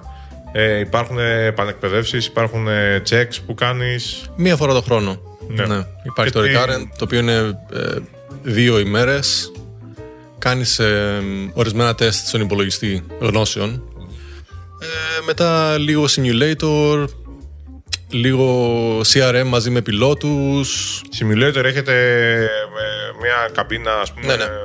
Που κάνει simulate emergency. Τσουλήθες, έχει τα πάντα. Ναι, και decompression, έχει διάφορα καπνούς, για φωτιές, τα πάντα. Ναι, και CRM μαζί με τους πιλότους που κάνουμε και με αυτούς μέσα στο simulator σενάρια, ας πούμε. Κάνουμε ένα φρεσκάρισμα στις τεχνικές restraint επίσης. Αυτό είναι κάτι το οποίο ήθελα να... Ναι. Και σε medical. Εγώ αυτό το κομμάτι, θα πούμε τι είναι, εδώ το συνάντησα στην Ελλάδα. Δεν το είχα ακούσει ποτέ μου. Άντε. Ναι. Και είναι και πολύ απαραίτητο. Δεν είχαμε... Και εμπειρία. Ας το αναλύσουμε σε λίγο. Κάνεις και κάποιο check στο αεροπλάνο? Κάνετε εσείς στο αεροπλάνο σαν line check, ας πούμε? Όχι, εν πτήση δεν υπάρχει κάτι. Γιατί εμείς έχουμε το έχουμε αυτό. Και στην Ελλάδα το είχαμε. Δηλαδή είναι μία φορά το χρόνο γίνεται ένα σαν evaluation. Ναι. Ουσιαστικά λίγο πολύ, ας πούμε, κάθε πτήση είναι και σαν evaluation από τους senior. Ναι. Αλλά επίσης μία φορά κάθε τρίμηνο, αν δεν κάνω λάθος, υπάρχει ένα evaluation για τον κάθε ένα καθαρά. Οπότε ο supervisor σε ενημερώνει από πριν, από το briefing, ότι σήμερα είναι το evaluation. Ναι, το flight performance το δικό σου. Εσύ δεν το ξέρεις όταν πηγαίνεις για την πτήση? Όχι, το μαθαίνω στο briefing. Γιατί, για να μην προετοιμαστείς? Μάλλον. Επίσης κάνετε και κάτι άλλο, έτσι. Πριν από κάθε πτήση γίνονται και οι ερωτήσεις, σωστά? Ναι, το safe talk, ναι. Το οποίο ουσιαστικά ο προϊστάμενος... Ναι, αυτό είναι ένα αρχείο PDF το οποίο εκδίδεται κάθε 3-4 μήνες, νομίζω. Και έχει μέσα ερωτήσεις από το Boeing, ερωτήσεις από το Airbus, ερωτήσεις medical και security. Και όταν έρθουν όλοι στο briefing, ο υπεύθυνος της καμπίνας ή η purser θα κάνει μια ερώτηση random, μια ερώτηση στον καθένα.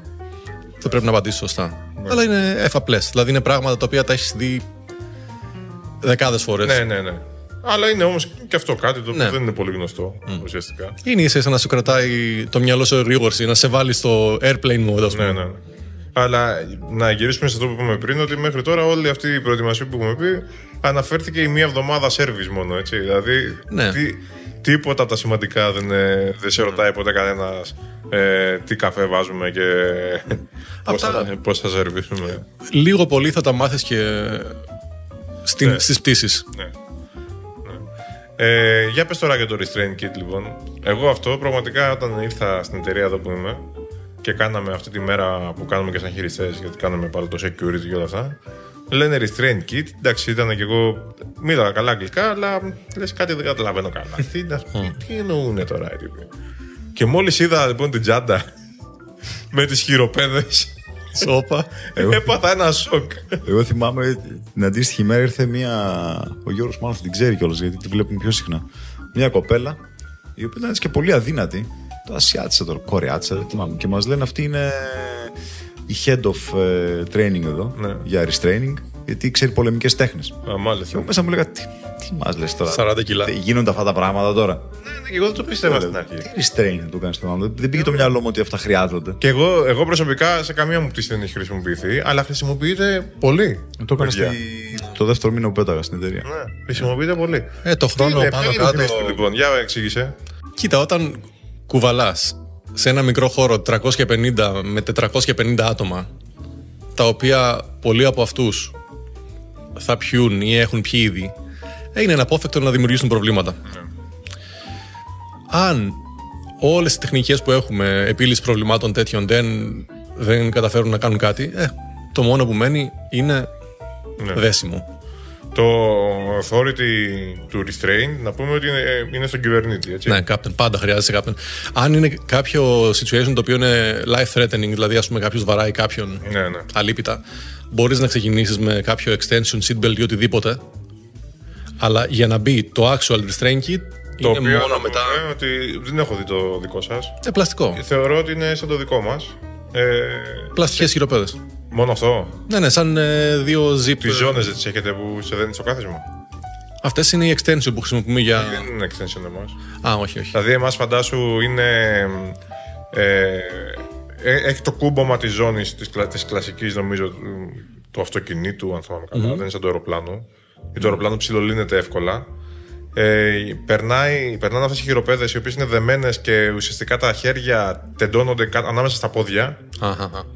Και περνάει αυτή από κάτω από το κάθισμα, πάει πίσω στην πλάτη και μετά είναι άλλος ένας σημάντας που σου δένει τα μπράτσα στο κάθισμα. Και σε emergency δεν θα κουνήσει από το κάθισμα αυτό. Ναι. Είσαι εκεί πέρα, είναι καθυλωμένος και υπάρχει και κουκούλα. Όχι κουκούλα, πώς το λένε, μάσκα που του κλείνεις τα μάτια και το κλείνεις και το στόμα για να μην φτύνει. Όχι, μας δεν είναι τόσο hardcore. Αυτό είναι λίγο σαν. Εμάς είναι απλά σαν zip ties. Ναι. Οι χειροπέδες έτσι είναι, zip ties. Ναι, ενωμένα με ένα μεταλλικό κρίκο που βάζουμε 2 στα χέρια, αλλά πάντα τα χέρια από πίσω. Ένα στα πόδια και μετά βάζουμε και στους αγκώνες ένα extension seatbelt να κρατάει και αυτό και στα πόδια. Και μετά, απλά στο κάθισμα βάζουμε το seatbelt, αυτό είναι. Αν ξεκινήσουν να φτύνουν, απλά βάζουμε μια απλή μάσκα. Όχι, εμάς είναι αυτό και αν θυμάμαι καλά, η διαδικασία είναι ότι σε περίπτωση emergency πρέπει να το βγάλεις το restraint. Ναι. Πριν την προσγείωση ή οτιδήποτε. Ναι. Να το βγάλεις. Και σε κανονική προσγείωση. Το έχεις χρησιμοποιήσει εσύ αυτό? Όχι εγώ. Κάμποσες φορές φτάσαμε κοντά. Ναι. Τι θα σε κάνει όμως? Γιατί θα σου πω, από τη δικιά μας πλευρά, δεν ξέρω τώρα και αποστολής. Όταν είναι δικιά μας η απόφαση, σαν κυβερνήτης, να πεις ότι είναι κάτι το restraint, αλλά όταν θα έρθει εμένα, ας πούμε, η προϊσταμένη και θα μου πει, ξέρεις κάτι, πρέπει να κάνουμε restraint. Πρέπει. Δεν μπορώ να της πω, όχι, μην κάνεις, γιατί εγώ δεν ξέρω τι γίνεται πίσω. Όπως είπαμε πριν, είστε τα μάτια μας. Δηλαδή, πρέπει να εμπιστευτώ. Οπότε, τι είναι αυτό που θα σε οδηγήσει? Γιατί μεθυσμένους επιβάτες και φασαριόζους, υποθέτω, έχεις αρκετούς. Ναι, αλλά συνήθως σταματάνε. Δηλαδή, αν δουν ότι σοβαρεύει η κατάσταση. Ποια είναι λοιπόν τα βήματα? Είπες για κάποιες τεχνικές διαχείρισης κρίσεων. Έτσι. Ποια είναι τα. Χοντρικά τώρα, εντάξει. Μην πεις όλη τη διαδικασία. Ναι. Αλλά... Βλέπεις τι δημιουργεί το πρόβλημα. Προσπαθείς να το λύσεις με το καλό, ας πούμε. Δηλαδή, δεν πας με σκοπό επιθετικά να γίνει έσκελη κατάσταση. Αν βλέπεις ότι δεν υπακούει με τις εντολές, τότε παίρνεις το σοβαρό ύφος και λες θα σταματήσεις τώρα. Αν δεν δουλέψει ούτε αυτό, τότε δίνεις το formal warning που το οποίο είναι εκ μέρους του κυβερνήτη. Ναι, και είναι formal, ρε παιδί μου. Δηλαδή το λες αυτό και φεύγεις. Ναι. Τον αφήνεις να σκεφτεί. Αν δουλέψει ούτε αυτό και συνεχίζει, τότε πας captain, δώσαμε formal warning, τίποτα. Δεν φτιάχνει η κατάσταση, οπότε κατά πάσα πιθανότητα θα χρειαστεί να κάνουμε restrain. Μάλιστα. Σου είχε τύχει αποστολή. Ναι. Εσύ έπεσε τη δεύτερο μήνα, Δεύτερο μήνα, κάτι τέτοιο. Τι είχε γίνει? Γυρνούσαμε από Νορβηγία, Όσλο. Και μετέπειτα φαινόταν ότι ο άνθρωπος κάτι έχει πάρει. Πολύ επιθετικός, πολύ βίαιος κλπ. Νομίζω του αρνήθηκαν αλκοόλ μετά από ένα σημείο cabin crew, οπότε αυτός έγινε ακόμη πιο επιθετικός. Με λέω Νορβηγία δεν είναι τυχαίο γιατί ήταν Νορβηγός. Μιλάμε για άνθρωπο ένα 95, ένα κτίνος. Και χρειάστηκε 6 άτομα για να τον φέρουν. Είναι τόσο δύσκολο σε μια καμπίνα όπως η οικονομική που είναι τόσο στενά, με καθίσματα παντού. Οπότε αυτός τώρα εν τέλει τι έγινε? Ηρέμησε. Γιατί έγινε στη δεύτερη ώρα της πτήσης. Οπότε μέχρι να φτάσουμε 5 ώρες μετά είχε λίγο συνέρθει. Και βρήκαν στην τσάντα του ένα μπουκάλι κονιάκ. Μάλλον αυτός το είχε πάρει από το duty free, το είχε πιει ήδη. Και χάπια. Και ήπιε στην πτήση κι άλλο. Οπότε όσο και.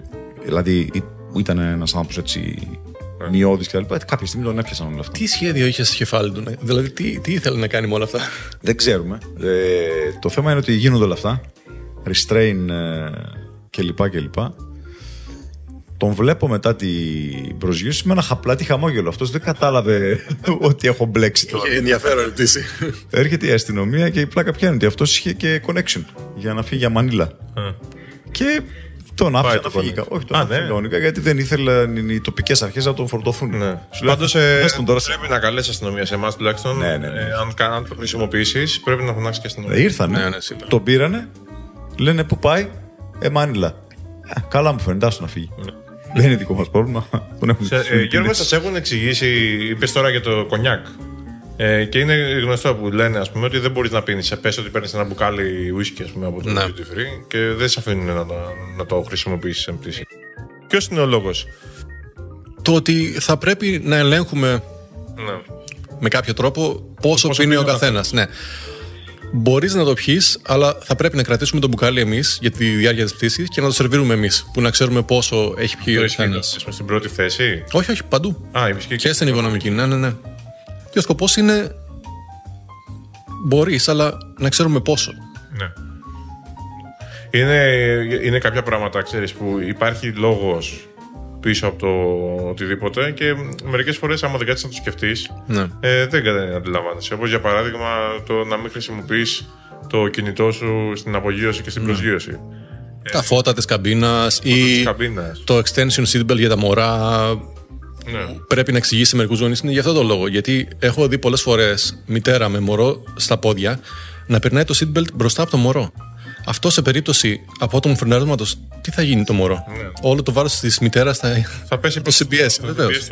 Αυτό δεν το σκέφτονται από πριν. Πρέπει να εξηγήσει. Παράθυρο, ότι πρέπει να έχουμε ορατότητα έξω τι γίνεται και οι έξω να έχουν ορατότητα τι γίνεται μέσα. Γιατί άμα γίνει κάτι, κουφιά η ώρα, θα έρθει η πυροσβεστική, πρέπει να δει. Είναι κανένα εδώ πέρα από πίσω ή να βαρέσουμε το τσεκούρι, να κόψω. Απλά συνήθως δεν υπάρχει χρόνος να εξηγήσει όλα αυτά τα πράγματα στον καθένα. Έβλεπα κάτι βιντεάκια από κάτι και καλά μύθους για τα αεροπλάνα.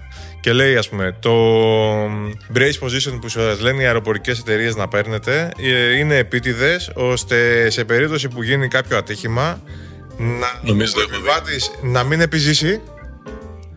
Γιατί ώστε να μην πληρώνει μετά η εταιρεία ασφάλεια και τα λοιπά.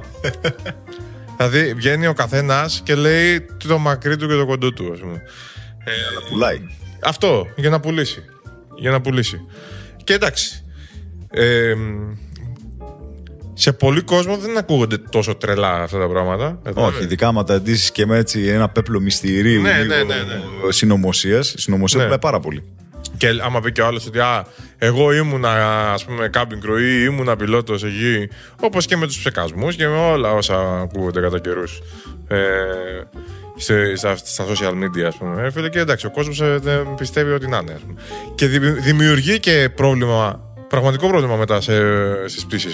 Ναι. Εγώ μάλωσα εντός εισαγωγικών με άτομα γιατί τους εξηγούσα ότι παιδιά αυτό με τον ψεκασμό ξεχάστε το, και προσπαθούσαν να με πείσουν ότι το κάνουν οι εταιρείες χωρίς να μου το πούνε. Ότι είναι κάτι στο κάθιμο, ότι εγώ ψεκάζω χωρίς να το ξέρω. Ωραία, λέω. Εγώ δεν το ξέρω. Εσύ πώς το ξέρεις τότε? Σωστό και αυτό. Το βλέπεις στον ουρανό. Σωστό και αυτό. Μα του εξηγούσα αυτό. Είναι λόγος διαφοράς θερμοκρασίας, υγροποίηση κλπ. Δεν Μας καταλαβαίνω. ψεκάζουν. Λέγαμε πριν και για τη σχέση μεταξύ πιλωτήριο καμπίνας, εμείς και σας έχω δύο τώρα. Α. Για πείτε πώς είναι αυτή, τι σχέση είναι αυτή λοιπόν? Καλές κυρίως. Υπάρχουν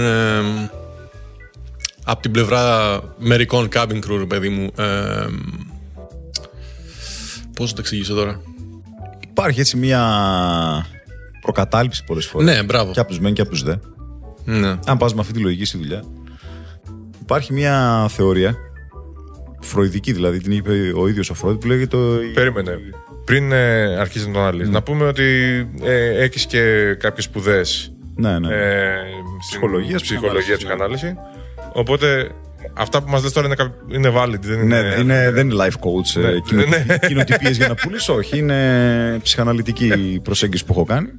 Και τα είχε πει ο Φρόιντ αυτά, λέγεται ο ναρκισσισμός των μικρών διαφορών. Ναι. Δηλαδή, οι οπαδοί δύο ομάδων, αν το παρατηρείς, έχουν πιο πολλά κοινά παρά διαφορές, πράγματα που τους χωρίζουν και πάνε και σκοτώνονται. Ναι, γιατί δεν τους ανήκουν οι ομάδες ουσιαστικά. Ακριβώς. Λοιπόν, στο χώρο της δουλειάς, ας πάρουμε τώρα το aviation, έτσι, είμαστε σε μια εταιρεία που, όπως είπε και ο Γιώργος, έχουμε το πιλωτήριο, όπου και εκεί μπορεί να δημιουργηθεί κόντρα κυβερνήτη-συγκυβερνήτη. Βέβαια. Μετά έχουμε την economy, την business και την first. Μπορούν να δημιουργηθούν έως και 5 ομάδες. Δηλαδή, οι economy να μισούν τους. Όλο το cabin crew να μισούν τους πιλότους. Οι πιλότοι να μισούν το cabin crew. Το στάνταρ. Μετά μπορεί να δεις να αναπτύσσεται έτσι και κόντρα μεταξύ της economy και της business. Ή με τον supervisor. Ναι. Ή με τον bursar και τη business. Ναι. Τα βλέπεις αυτά και εν τέλει λιγότερα σε χωρίζουν από τα κοινά που έχεις. Γιατί πρακτικά τι έχεις? Είστε στην ίδια εταιρεία. Πάτε το ίδιο δρομολόγιο, στο ίδιο αεροπλάνο όλοι. Δηλαδή, το μόνο που θες να πας να κάνεις τη δουλειά σου και να πας σπίτι σου ασφαλής. Έχεις πιο πολλά πράγματα που είναι κοινά. Ναι. Παρ' όλα αυτά, επειδή ανήκεις εσύ τώρα σε αυτήν την μικρή ομάδα που λέγεται economy, πιλωτήριο κλπ. Ναι. Πιο πολύ ταυτίζεσαι με αυτούς, είναι πιο εύκολο. Ναι. Εγώ έχω παρατηρήσει εδώ πέρα, εκτός Ελλάδας, δεν ξέρω αν ισχύει σε όλες τις χώρες εκτός Ελλάδας, και σε πιο μεγάλες εταιρείες από τις ελληνικές και πιο πολυπολιτισμικές εταιρείες, γιατί αυτό είναι ένα μεγάλο πρόβλημα, δεν ξέρω αν είναι πρόβλημα, τέλος πάντων. Ένα δεδομένο, τέλος πάντων, στη δουλειά που κάνουμε στις εταιρείες που δουλεύουμε, ότι πέρα ότι πετάς με διαφορετικούς ανθρώπους κάθε μέρα, πετάς και με διαφορετικές εθνικότητες κάθε μέρα. Και η κουλτούρα και το πώς αντιλαμβάνεται ο καθένας το χιούμορ, τα προβλήματα, άλλα προβλήματα έχεις εσύ στην Ελλάδα, άλλα προβλήματα έχει ο άλλος, ας πούμε, στην Αμερική. Αλλά βλέπω ότι υπάρχει μια απόσταση, όχι μόνο η πόρτα του πιλωτηρίου, αλλά υπάρχει μια, ξέρεις, άειλη πόρτα μεταξύ του πιλωτηρίου και της καμπίνας. Ναι. Δεν είναι ένα πλήρωμα ενοποιημένο, υπό τη διοίκηση του κυβερνήτη, οι οποίοι, δηλαδή θυμάμαι στην Ελλάδα όταν πέταγα, το πλήρωμα που είχες εκείνη τη μέρα ήταν η οικογένειά σου για εκείνη τη μέρα. Ό,τι προβλήματα είχες στη δουλειά και εκτός δουλειάς πολλές φορές τα αντιμετώπιζες με αυτούς τους ανθρώπους. Δηλαδή έχουμε κάνει συζητήσεις και σε προσωπικό επίπεδο, γιατί περνάς τόσες ώρες μαζί σε κλειστό περιβάλλον, οπότε αναπτύσσεις αυτή τη σχέση. Έτσι. Εδώ πέρα είναι λίγο πιο απόμακρα, γιατί φοβάσαι και δηλαδή ο άλλος μην παρεξηγήσει κάτι που θα πεις. Αρχίζει και λίγο, το οποίο δεν είναι κακό, σπάει το gradient που λέμε μεταξύ του πιλωτηρίου και μεταξύ του πιλωτηρίου και της καμπίνας, το authority δηλαδή. Τι λες, Αποστολή? Ναι, ισχύει. Ειδικά ας πούμε, το παρατήρησαμε το σαρκασμό. Με μερικές κουλτούρες του δεν το καταλαβαίνουν. Ναι. Μπορεί να πεις κάτι, ένα εμφανές τέρας, ας πούμε, ψέμα, το οποίο προφανώς είναι σαρκαστικό, ένα αστείο. Δεν θα το καταλάβει ο άλλος. Και πρέπει μετά από ένα σημείο, δηλαδή, όταν είσαι κάποια χρόνια στην εταιρεία, πρέπει να καταλάβεις ότι αν δεν το έχει καταλάβει, μάλλον έχεις κάνει εσύ λάθος. Ότι ναι, με αυτές τις κουλτούρες καλό είναι να μην χρησιμοποιήσω μερικά εργαλεία επικοινωνίας, όπως είναι το χιούμορ, ο σαρκασμός. Δεν τα καταλαβαίνουν. Και είναι και στον άνθρωπο μετά. Εσύ αυτό το κομμάτι του authority και του gradient που λέμε, ας πούμε, εννοώντας τη διαφορά μεταξύ ενός κυβερνήτη και ενός συγκυβερνήτη στο κομμάτι του πόση εξουσία έχει ένας κυβερνήτης απέναντι σε έναν συγκυβερνήτη. Επειδή το έχει ζήσει και στην πολεμική. Γιατί και στην πολεμική πέταγε σε multi-crew στο τέλος, περιβάλλον. Έτσι. Καταρχάς στην πολεμική πώς ήταν? Μπορώ να πω καλύτερα. Γιατί είναι και η εκπαίδευση, δηλαδή, όπως είπα, μαθαίνεις και λίγο τη μία να έχεις τους κανόνες, απ' την άλλη και πότε πρέπει να πατήσεις το πόδι. Ναι. Έχεις να το πω έτσι λίγο πιο authority σε αυτό. Το operation όμως που έκανες στο Embraer, ας πούμε. Ναι. Το οποίο δεν θυμάμαι πώς το είπαμε. Το ASEP. AWOX. Στο AWOX. Που ήταν multi-crew πάρα πολύ κοντά στο airline, έτσι. Ναι. Το πτυτικό κομμάτι. Το authority του κυβερνήτη και του συγκυβερνήτη ήταν το ίδιο που συναντάμε και τώρα. Ήταν λίγο πιο κοντά, γιατί ήσουν όλη την ημέρα με τον ίδιο κόσμο στη μοίρα. Ναι. Χρόνια. Οπότε τους ήξερες. Μετά που να σημαίνει με μερικούς ήσουν και φίλος εκτός δουλειάς. Οπότε εκεί δεν ισχύει και τόσο, μπορώ να πω. Εγώ θα πιστεύα ότι θα ήταν πιο έντονο. Όχι. Επειδή υπάρχει η ιεραρχία στο στρατό που είναι ξεκάθαρη. Έπρεπε να πετάς να είσαι πολύ νέος, να πετάς με το μοίραρχο. Για να ισχύει κάτι. Για να είσαι, ας πούμε, σούζα. Έχει αρχίσει και ξέρεις, εντάξει, υπάρχουν κάποιες κουλτούρες, κάποιες χώρες, όπως για παράδειγμα στην Κορέα, έτσι, στην Κίνα.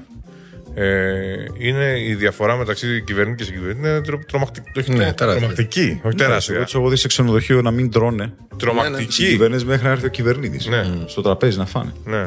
Απ' την άλλη μεριά όμως υπάρχουν και περιπτώσεις που έχει καταρρεύσει τελείως η εξουσία του κυβερνήτη. Ισχύει και αυτό. Ειδικά με τον καινούριο κόσμο που μπαίνει στον χώρο, κυρίως σαν cabin crew, οι οποίοι υπάρχει ένα μεγάλο ποσοστό που γνωρίζω εγώ που το κάνουν καθαρά για το lifestyle. Ναι. Καθαρά για το Instagram. Τα κάνουν Instagram. 1-2 χρόνια και να φύγουν. Ναι. Αλλά υπάρχουν και πιλότοι που το κάνουν αυτό. Καθαρά για το lifestyle. Γιατί πλέον έχει γίνει πάρα πολύ εύκολο. Αν έχεις τα λεφτά να βρεις πρόσβαση. Όχι μόνο τα λεφτά, και με φίλους που μιλάω ακόμα στην πολεμική αεροπορία, που ο άλλος δεν μπαίνει για 1-2 χρόνια. Το κάνουν. Πριν την πτήση, ο άλλος πρώτα ανεβάζει story. Στην πολεμική. Ναι, που είναι και εμπιστευτικές πτήσεις, που μερικές είναι και απόρριτες, δηλαδή δεν μπορεί να είσαι τόσο χύμα. Είμαστε σε μια ηλικία που υπάρχει τρομερό κενό μεταξύ τι βιώσαμε εμείς και το τι έχει η νέα γενιά. Δηλαδή, τα νέα παιδιά που μπαίνουν τώρα στο χώρο, αυτοί που εκπαιδεύω τώρα που είναι 22 χρονών, 23, η νοοτροπία τους είναι τρομακτικά διαφορετική. Δηλαδή, και δεν ξέρω ποιος έχει δίκιο τελικά.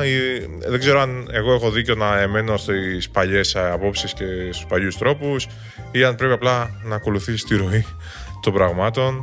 Μάλλον κάπου ενδιάμεσα. Ναι. Αυτό θα υπάρχει πάντα από εδώ και έπειτα. Δηλαδή, κάθε νέα γενιά θα είναι λίγο διαφορετική και θα πρέπει και οι δύο μεριές.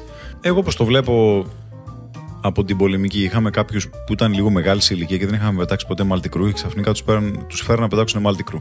Ναι. Και το πετούσαν όπως πετούσαν παλιά το F-104 και το Phantom. Μόνοι τους. Το 80. Ναι. Οπότε εσύ ήσουν λίγο. Του λέγες. Αυτό δεν γίνεται έτσι. Ναι. Και δεν τους άρεσε. Ναι. Οπότε λες, έτσι ήταν και τότε. Ναι. Κάποια στιγμή έπρεπε να πατήσεις πόδι, κάποια στιγμή έπρεπε να ακούσεις. Ναι. Γιατί και αυτά που σου λέγανε. Εγώ εντάξει, δεν σου λέω.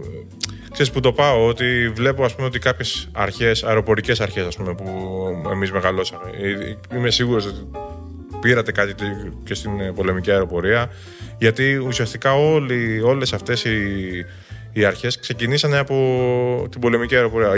Η αεροπορία γενικά ξεκίνησε από την πολεμική αεροπορία, έτσι. Παραδοσιακά. Ναι. Παραδοσιακά. Απλά μετά η πολιτική αεροπορία, επειδή το CRM το εξέλιξε. Να το αναπτύξει, μετά η πολεμική αεροπορία άρχισε να δανείζεται από αυτούς. Ναι. Εκεί τώρα υπήρξε το πρόβλημα. Ναι. Μερικοί άνθρωποι να μάθουν CRM. Ναι. Και δεν τους άρεσε. Ναι. Τώρα μπορώ να πω ότι είναι μια χαρά. Γιατί αρκετοί πλέον πετάνε κατευθείαν μεταγωγικά και μαθαίνουν. Είναι αναλόγως η κάθε εταιρεία το CRM που διδάσκει, ας πούμε. Ναι, ας πούμε, πώς θα το έχει αναπτύξει, πώς θα το προωθήσει. Σε χώρες μπορώ να πω ότι υπάρχει μεγάλο gradient ακόμα στο πλωτήριο. Ναι. Αλλά εγώ βλέπω ότι γενικά υπάρχει μια τάση ή εγώ να παίρνω κάποια πράγματα πιο σοβαρά, ή ο νέος κόσμος να μην παίρνει κάποια πράγματα τόσο σοβαρά. όπως το πώς θα συμπεριφέρομαι, ας πούμε, όταν φοράω τη στολή και όταν είμαι μέρος του πληρώματος, το πώς θα σέβομαι την αρχή, καταλαβες. Άσχετο το αν εγώ συμπαθώ ή δεν συμπαθώ ή θα μπορούσα να κάνω παρέα με τον κυβερνήτη. Εγώ θυμάμαι και στην Ολυμπιακή που πέταγαμε πάρα πολλούς που ήμασταν πολύ φίλοι. Όταν ήμασταν στη δουλειά. Ήταν ξεκάθαρη η ρόλη μας και μπορεί, ας πούμε, στο πιλωτήριο μέσα με κλειστή την πόρτα να μιλάγαμε με τα ονόματά μας και να ήμασταν χαλαροί, αλλά πάντα προσπαθούσα να κρατάω τους τύπους, ακόμα και μπροστά στην καμπίνα. Θα τον φώναζα τον άλλο ένα καπετάνιο. Δεν τον φώναζα, ας πούμε, Γιώργο ή Αποστολή. Και βλέπω ότι αυτό τώρα λίγο έχει εκλείψει και λίγο με ενοχλεί. Απ' την άλλη, σκέφτομαι ότι ίσως απλά είναι η νέα τάξη των πραγμάτων, ίσως απλά εγώ είμαι λίγο πιο πάω. Ισχύει νομίζω κυρίως στις δυτικές χώρες, γιατί εγώ τι έχω παρατηρήσει, θα μου πει και ο Γιώργος στην άποψή του σε αυτό. Όταν πάμε σε αεροδρόμια που θα δεις άλλες αεροπορικές, βλέπεις και τη διαφορά στο πώς είναι αυτές οι εταιρείες. Ναι. Δεν έχω δει δηλαδή εταιρείες από Ασία να είναι όπως είμαστε εμείς. Ναι. Θα τους ζήσεις, δηλαδή πάντα θα είναι οι κυβερνήτες μπροστά, μετά οι κυβερνήτες μετά ή ακόμα και τα κάτω που πατάνε σε μια γραμμή. Είναι πολύ συγκεκριμένα. Δεν ξεφεύγουν. Το έχω παρατηρήσει δηλαδή με όλες τις ασιατικές αερογραμμές. Ναι. Να σου πω την αλήθεια, δεν μου πολύ αρέσει αυτό. Όχι, δηλαδή, αυτό είναι λίγο το άλλο υπερβολή. Είναι λίγο το άλλο άκρο. Και επίσης, εγώ προτιμώ ένα ουσιαστικό σεβασμό του θεσμού, ας πούμε, και τον ρόλο του καθενός μέσα στο πλήρωμα, παρά ένα τόσο τυπικό, κατάλαβες, το να με ακολουθεί ο άλλος από πίσω. Δεν με ενδιαφέρει αυτό. Γιατί, ας πούμε, όταν λες εσύ, αν κάτι πάει στραβά πίσω στην economy, δεν περιμένω να πάρεις τηλέφωνο μπροστά την Πέρσερ ή τον Πέρσερ, να τον βρεις, γιατί μπορεί εκείνη την ώρα να είναι κάπου αλλού. Να του πεις τι έγινε, να παίξουμε και το σπασμένο τηλέφωνο, αυτός να το μεταφέρει μπροστά και στο ενδιάμεσο το αεροπλάνο έχει λαμπαδιάσει. Ναι. Πάρε με κατευθείαν. Ναι. Δύσκολα θα δεις ένα cabin crew 23 χρονών από Ασία να μπορεί να το κάνει αυτό και να πάρει κατευθείαν τον κυβερνήτη τηλέφωνο. Ναι. Όχι μόνο από Ασία. Σαν νέο cabin crew από οπουδήποτε. Είναι δύσκολο να σηκώσει το τηλέφωνο να το κάνεις αυτό, γιατί θα έχεις στην άκρη του μυαλού σου. Θα πω τα σωστά πράγματα. Μήπως αυτό είναι κάτι το φυσιολογικό. Δεν σου λέω τώρα για φωτιά.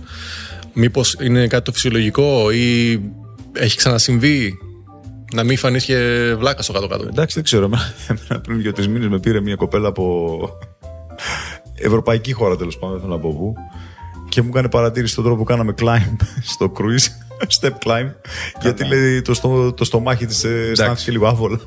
Κοίτα, εμένα μου έχει τύχει πρόσφατα ήταν σε εκπαιδευτική πτήση. Ήταν η πρώτη φορά του ανθρώπου στο αεροπλάνο. Έτσι, εντάξει, μετά από τα simulator και τα λοιπά και κάνουν και κάποιες προσγειώσεις με αεροπλάνο χωρίς επιβάτες, και μετά κάποια στιγμή έρχεται η πρώτη φορά, αναγκαστικά δεν γίνεται, που είσαι στο αεροπλάνο και έχεις επιβάτες. Ναι. Όπου εκεί πέρα είσαι με εκπαιδευτή και έχουμε και έναν άλλο συγκυβερνήτη σαν safety pilot. Δεν είναι λίγο πράγμα, έτσι. Και ειδικά για αυτούς τους ανθρώπους, εμένα ήταν λίγο πιο σταδιακή η είσοδός μου σε αυτό το χώρο, γιατί ξεκίνησα από τα μικρά αεροπλανάκια, πέταξα πάρα πολύ τα μικρά αεροπλανάκια και σαν εκπαιδευτής, μετά πήγα σε ένα λίγο πιο μεγάλο αεροπλάνο, μετά σε ένα λίγο πιο μεγάλο αεροπλάνο, μετά στο 737 που πετάω τώρα. Λίγο μου ήρθε ομαλά, ας πούμε, όλο αυτό. Ο κόσμος που τώρα έχουμε, ας πούμε, και με εκπαιδεύω εγώ καμιά φορά, είναι από τη σχολή που πετάνε τα μονοκινητήρια και κάτι μικρά κινητήρια, κατευθείαν βρίσκονται σε ένα τεράστιο αεροπλάνο. Ναι. Όχι το 380, αλλά στα μάτια τους. Ναι, ένα πολύ μεγάλο αεροπλάνο, με περίπλοκο, πολλά συστήματα, πολλούς διακόπτες, πάρα πολύ γρήγορο, πολλές διαδικασίες, με έναν εκπαιδευτή ή κυβερνήτη δίπλα, τον οποίον ξέρεις, και λίγο τον φοβάσαι στην αρχή, λίγο. Εντάξει. Ξέρεις πώς είναι τώρα. Οπότε εντάξει, το άγχος, το στρες τους είναι τρομερό. Ναι. Και πάντα φροντίζω να ενημερώσω το cabin crew ότι, παιδιά, κοιτάξτε να δείτε, σήμερα έχουμε εκπαίδευση. Είναι η πρώτη μέρα του συγκυβερνήτη. Θέλω την βοήθειά σας, λίγο την κατανόησή σας. Άμα αργούμε λίγο να σας απαντάμε ή άμα αργήσουμε λιγάκι σήμερα γενικά. Γιατί πολλές φορές κάνω stretch κάποια διαδικασία, ξέρεις, για να μην αγχωθεί ο άλλος. Τέλος πάντων, και πάμε μια πτήση. Ο άνθρωπος έκανε ό,τι μπορούσε, ήταν λίγο βαριά η προσγείωση, όχι κάτι τραγικό, λίγο πιο βαριά από ό,τι συνηθίζουμε. Και ήρθαν και του κάνανε παράπονα. Εντάξει, τώρα αυτό είναι επειδή δεν κατανοεί όλο τη φύση τη δουλειά. Και του κάνανε παράπονα. Και τον είχα μετά άλλες 2-3 μέρες, τον κακομοίρη, και ουσιαστικά για τις επόμενες 2-3 μέρες περισσότερο πάλευα να αναπτερώσω το ηθικό του. Εντάξει, αυτό όμως είναι και καλό. Δηλαδή δείχνει ότι την παίρνει σοβαρά τη δουλειά του. Ναι. Εμένα μου έχει συμβεί το άλλο. Άλλος να τα κάνει όλα, να μην πω πώς, στην πτήση. Μετά δεν νοιάζει. Να έχει και ένα χαμόγελο πλατείο, εντάξει, όλα καλά τα κάνει. Ναι. Τώρα εκεί, ρε φίλε. Και εσύ νιώσε λίγο την ευθύνη σου. Η αλήθεια είναι ότι μου έχει τύχει αρκετές φορές να ρωτάνε να γίνεται μια προσγείωση λίγο πιο. Ποιος έκανε την προσγείωση, ποιος έκανε την προσγείωση. Πάντα όταν λένε ποιος έκανε την προσγείωση, τους λέω εγώ. Πείτε μου, ποια είναι τα παράπονα. Αλλά άμα βγει ο κυβερνήτης και πει ότι εγώ την έκανα, ποιο είναι το παράπονο, συνήθως μαζεύονται λιγάκι. Δεν πολλοί βγαίνουν. Γιώργο, εσύ σαν cabin crew, τι έχεις να προτείνεις και να συμβουλεύσεις σε κάποιον ο οποίος σκέφτεται να κάνει αυτή τη δουλειά? Αν θα το πρότεινε σε κάποιον? Ανεπιφύλακτα. Σε νεαρές ηλικίες είναι πραγματικά αναλόγως στην εταιρεία, βέβαια. Ναι. Για τις μεγάλες εταιρείες τώρα που πετάνε παγκόσμια, πιστεύω είναι μία από τις καλύτερες δουλειές που μπορεί κάποιος να κάνει. Γιατί είναι σχετικά καλοπληρωμένη δουλειά, επιχέδεσαι όλο τον κόσμο, γνωρίζεις τόσους και τόσους ανθρώπους. Αλλά πρέπει να το ευχαριστηθούμε στην αρχή. Αλλά πρέπει να έχουμε κάποιο σχέδιο για το μέλλον, για το μετά. Θεωρείς ότι δεν είναι μια δουλειά στην οποία μπορείς να στηρίξεις, ας πούμε, τη συνταξιοδότησή σου? Μπορείς. Αν κάνεις τις σωστές κινήσεις, μπορείς. Απλά θα πρέπει να έχεις ένα σχέδιο σχετικά νωρίς. Γιατί στην καλύτερη περίπτωση να την κάνεις μέχρι 50 χρονών. Ναι. Όταν λες εσύ λοιπόν συνταξιοδότηση, εννοείς να τελειώσεις τη δουλειά και πλέον να είσαι οικονομικά ανεξάρτητος? Ναι. Πιστεύω μέχρι τα 50-45, αν προσέχει λίγο τον εαυτό σου, γίνεται. Και κάποιος ο οποίος είναι στα 50 του, ας πούμε, έχει εξέλιξη μετά, δηλαδή του δίνονται ευκαιρίες μετά να χρησιμοποιήσει την εμπειρία του αυτή και να κάνει κάτι άλλο? Ναι, αναλόγως τώρα και στην εταιρεία που δουλεύεις, τι προσφέρει από θέμα να αλλάξει εξέλιξη. Ναι, να πας σαν εκπαιδευτής κάπου ή κάποια δουλειά στο έδαφος. Γίνεται. Αλλά θα μπορούσες κάλλιστα, αν ξεκινήσεις από νωρίς και έχεις κάποιο σχέδιο, να μην χρειαστεί να δουλέψεις μετά τα 50. Ναι. Okay. Εξαρτάται φυσικά σε ποια εταιρεία δουλεύεις. Ναι, βέβαια. Και τι οικονομικά κουμάντα κάνεις και πλάνο η ζωή σου. Αποστόλη, εσύ, πάντα την κάνω και εγώ αυτή την ερώτηση. Θα το χωρίσω σε 2 κομμάτια. Τι θα έλεγες σε ένα πιτσιρικά που σου λέει ενδιαφέρει η σχολή Κάρων? Θα τον ρώταγα γιατί. Το λέω αυτό γιατί από την προσωπική μου πλευρά είναι υποκειμενικό πάντα, έτσι. Θα πω ότι αν πήγαινα το χρόνο πίσω, πάλι το ίδιο θα έκανα. Δεν το μετάνιωσα ούτε μέρα. Εντάξει, είχε δυσκολίες, ήταν μέρες που θα τα παρατήσω, δεν αντέχεται αυτό το πράγμα. Αλλά έτσι λίγο το δούμε απ' έξω, πιο αποστασιοποιημένα, πάλι το ίδιο θα έκανα. Θα το ρώτα όμως γιατί. Γιατί είναι αυτό που είπες πριν, ότι είναι πολλοί πλέον που το κάνουν για το Instagram και το lifestyle. Αν το κάνεις για αυτόν τον λόγο, είσαι σε πολύ λάθος δουλειά. Αυτό πραγματικά με την πολεμική αεροπορία δεν μπορώ να καταλάβω. Γιατί είναι πάρα πολύ απαιτητικό. Δηλαδή...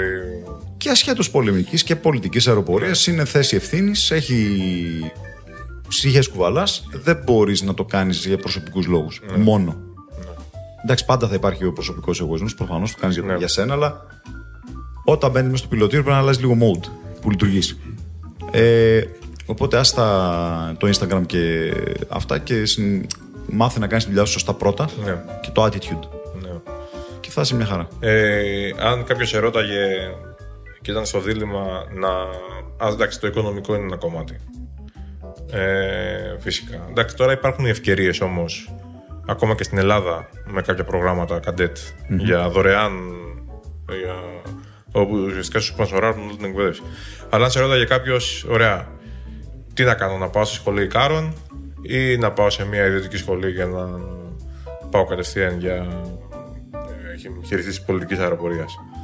Αν θέλεις να ταξιδέψεις στον κόσμο, καλύτερα κατευθείαν στην πολιτική αεροπορία, γιατί θα το κάνεις πιο γρήγορα και ίσως και με καλύτερες οικονομικές απολαβές.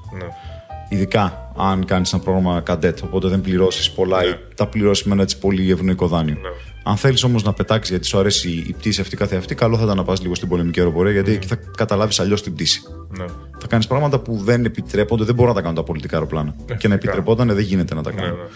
Οπότε πήγαινε λίγο να το κάνεις στους εννέους, να το χαρείς και μετά έχεις το χρόνο μπροστά σου να κάνεις και τα ταξίδια σου. Δύο διαφορετικές όψεις ενός ίδιου νομίσματος, αλλά με τεράστιες διαφορές μεταξύ τους. Τέλειο δεν υπάρχει, το κάθε ένα σου δίνει κάτι. Αν μπορείς να τα συνδυάσεις και τα δύο, κάνε τα και τα δύο. Απλά η διαφορά είναι ότι δεν μπορείς να κάνεις πρώτα την πολιτική αεροπορία και μετά την πολεμική. Μακάρι να γινότανε. Να κάνω δηλαδή τα χρήματα για τα ταξίδια που θέλω από την πολιτική αεροπορία και μετά να πετάξω ένα μαχητικό, αλλά μετά δεν θα υποστηρίζει το σώμα σου. Κάτι τέτοιο. Σωστά. Οπότε κάτω είσαι μικρός, που δεν έχεις ανάγκη. Νομίζω ότι μετά σου έρχεται και λίγο η αίσθηση του κινδύνου πιο πολύ. Πάρα πολύ. Κάθε πράγμα είναι για μια αλφα ηλικία. Ναι, σωστά. Παιδιά, σας ευχαριστώ πάρα πολύ για το χρόνο σας και που ήρθατε. Και εμείς για την τιμή. Γιώργο, ήσουν ο πρώτος cabin crew του podcast. Χαρά μου. Να είσαι καλά. Και μάλλον θα το ξαναπούμε, γιατί έρχονται και άλλα project, οπότε εδώ θα είμαστε τις γνώσεις σας και τις απόψεις σας. Ευχαριστώ πάρα πολύ. Και εμείς.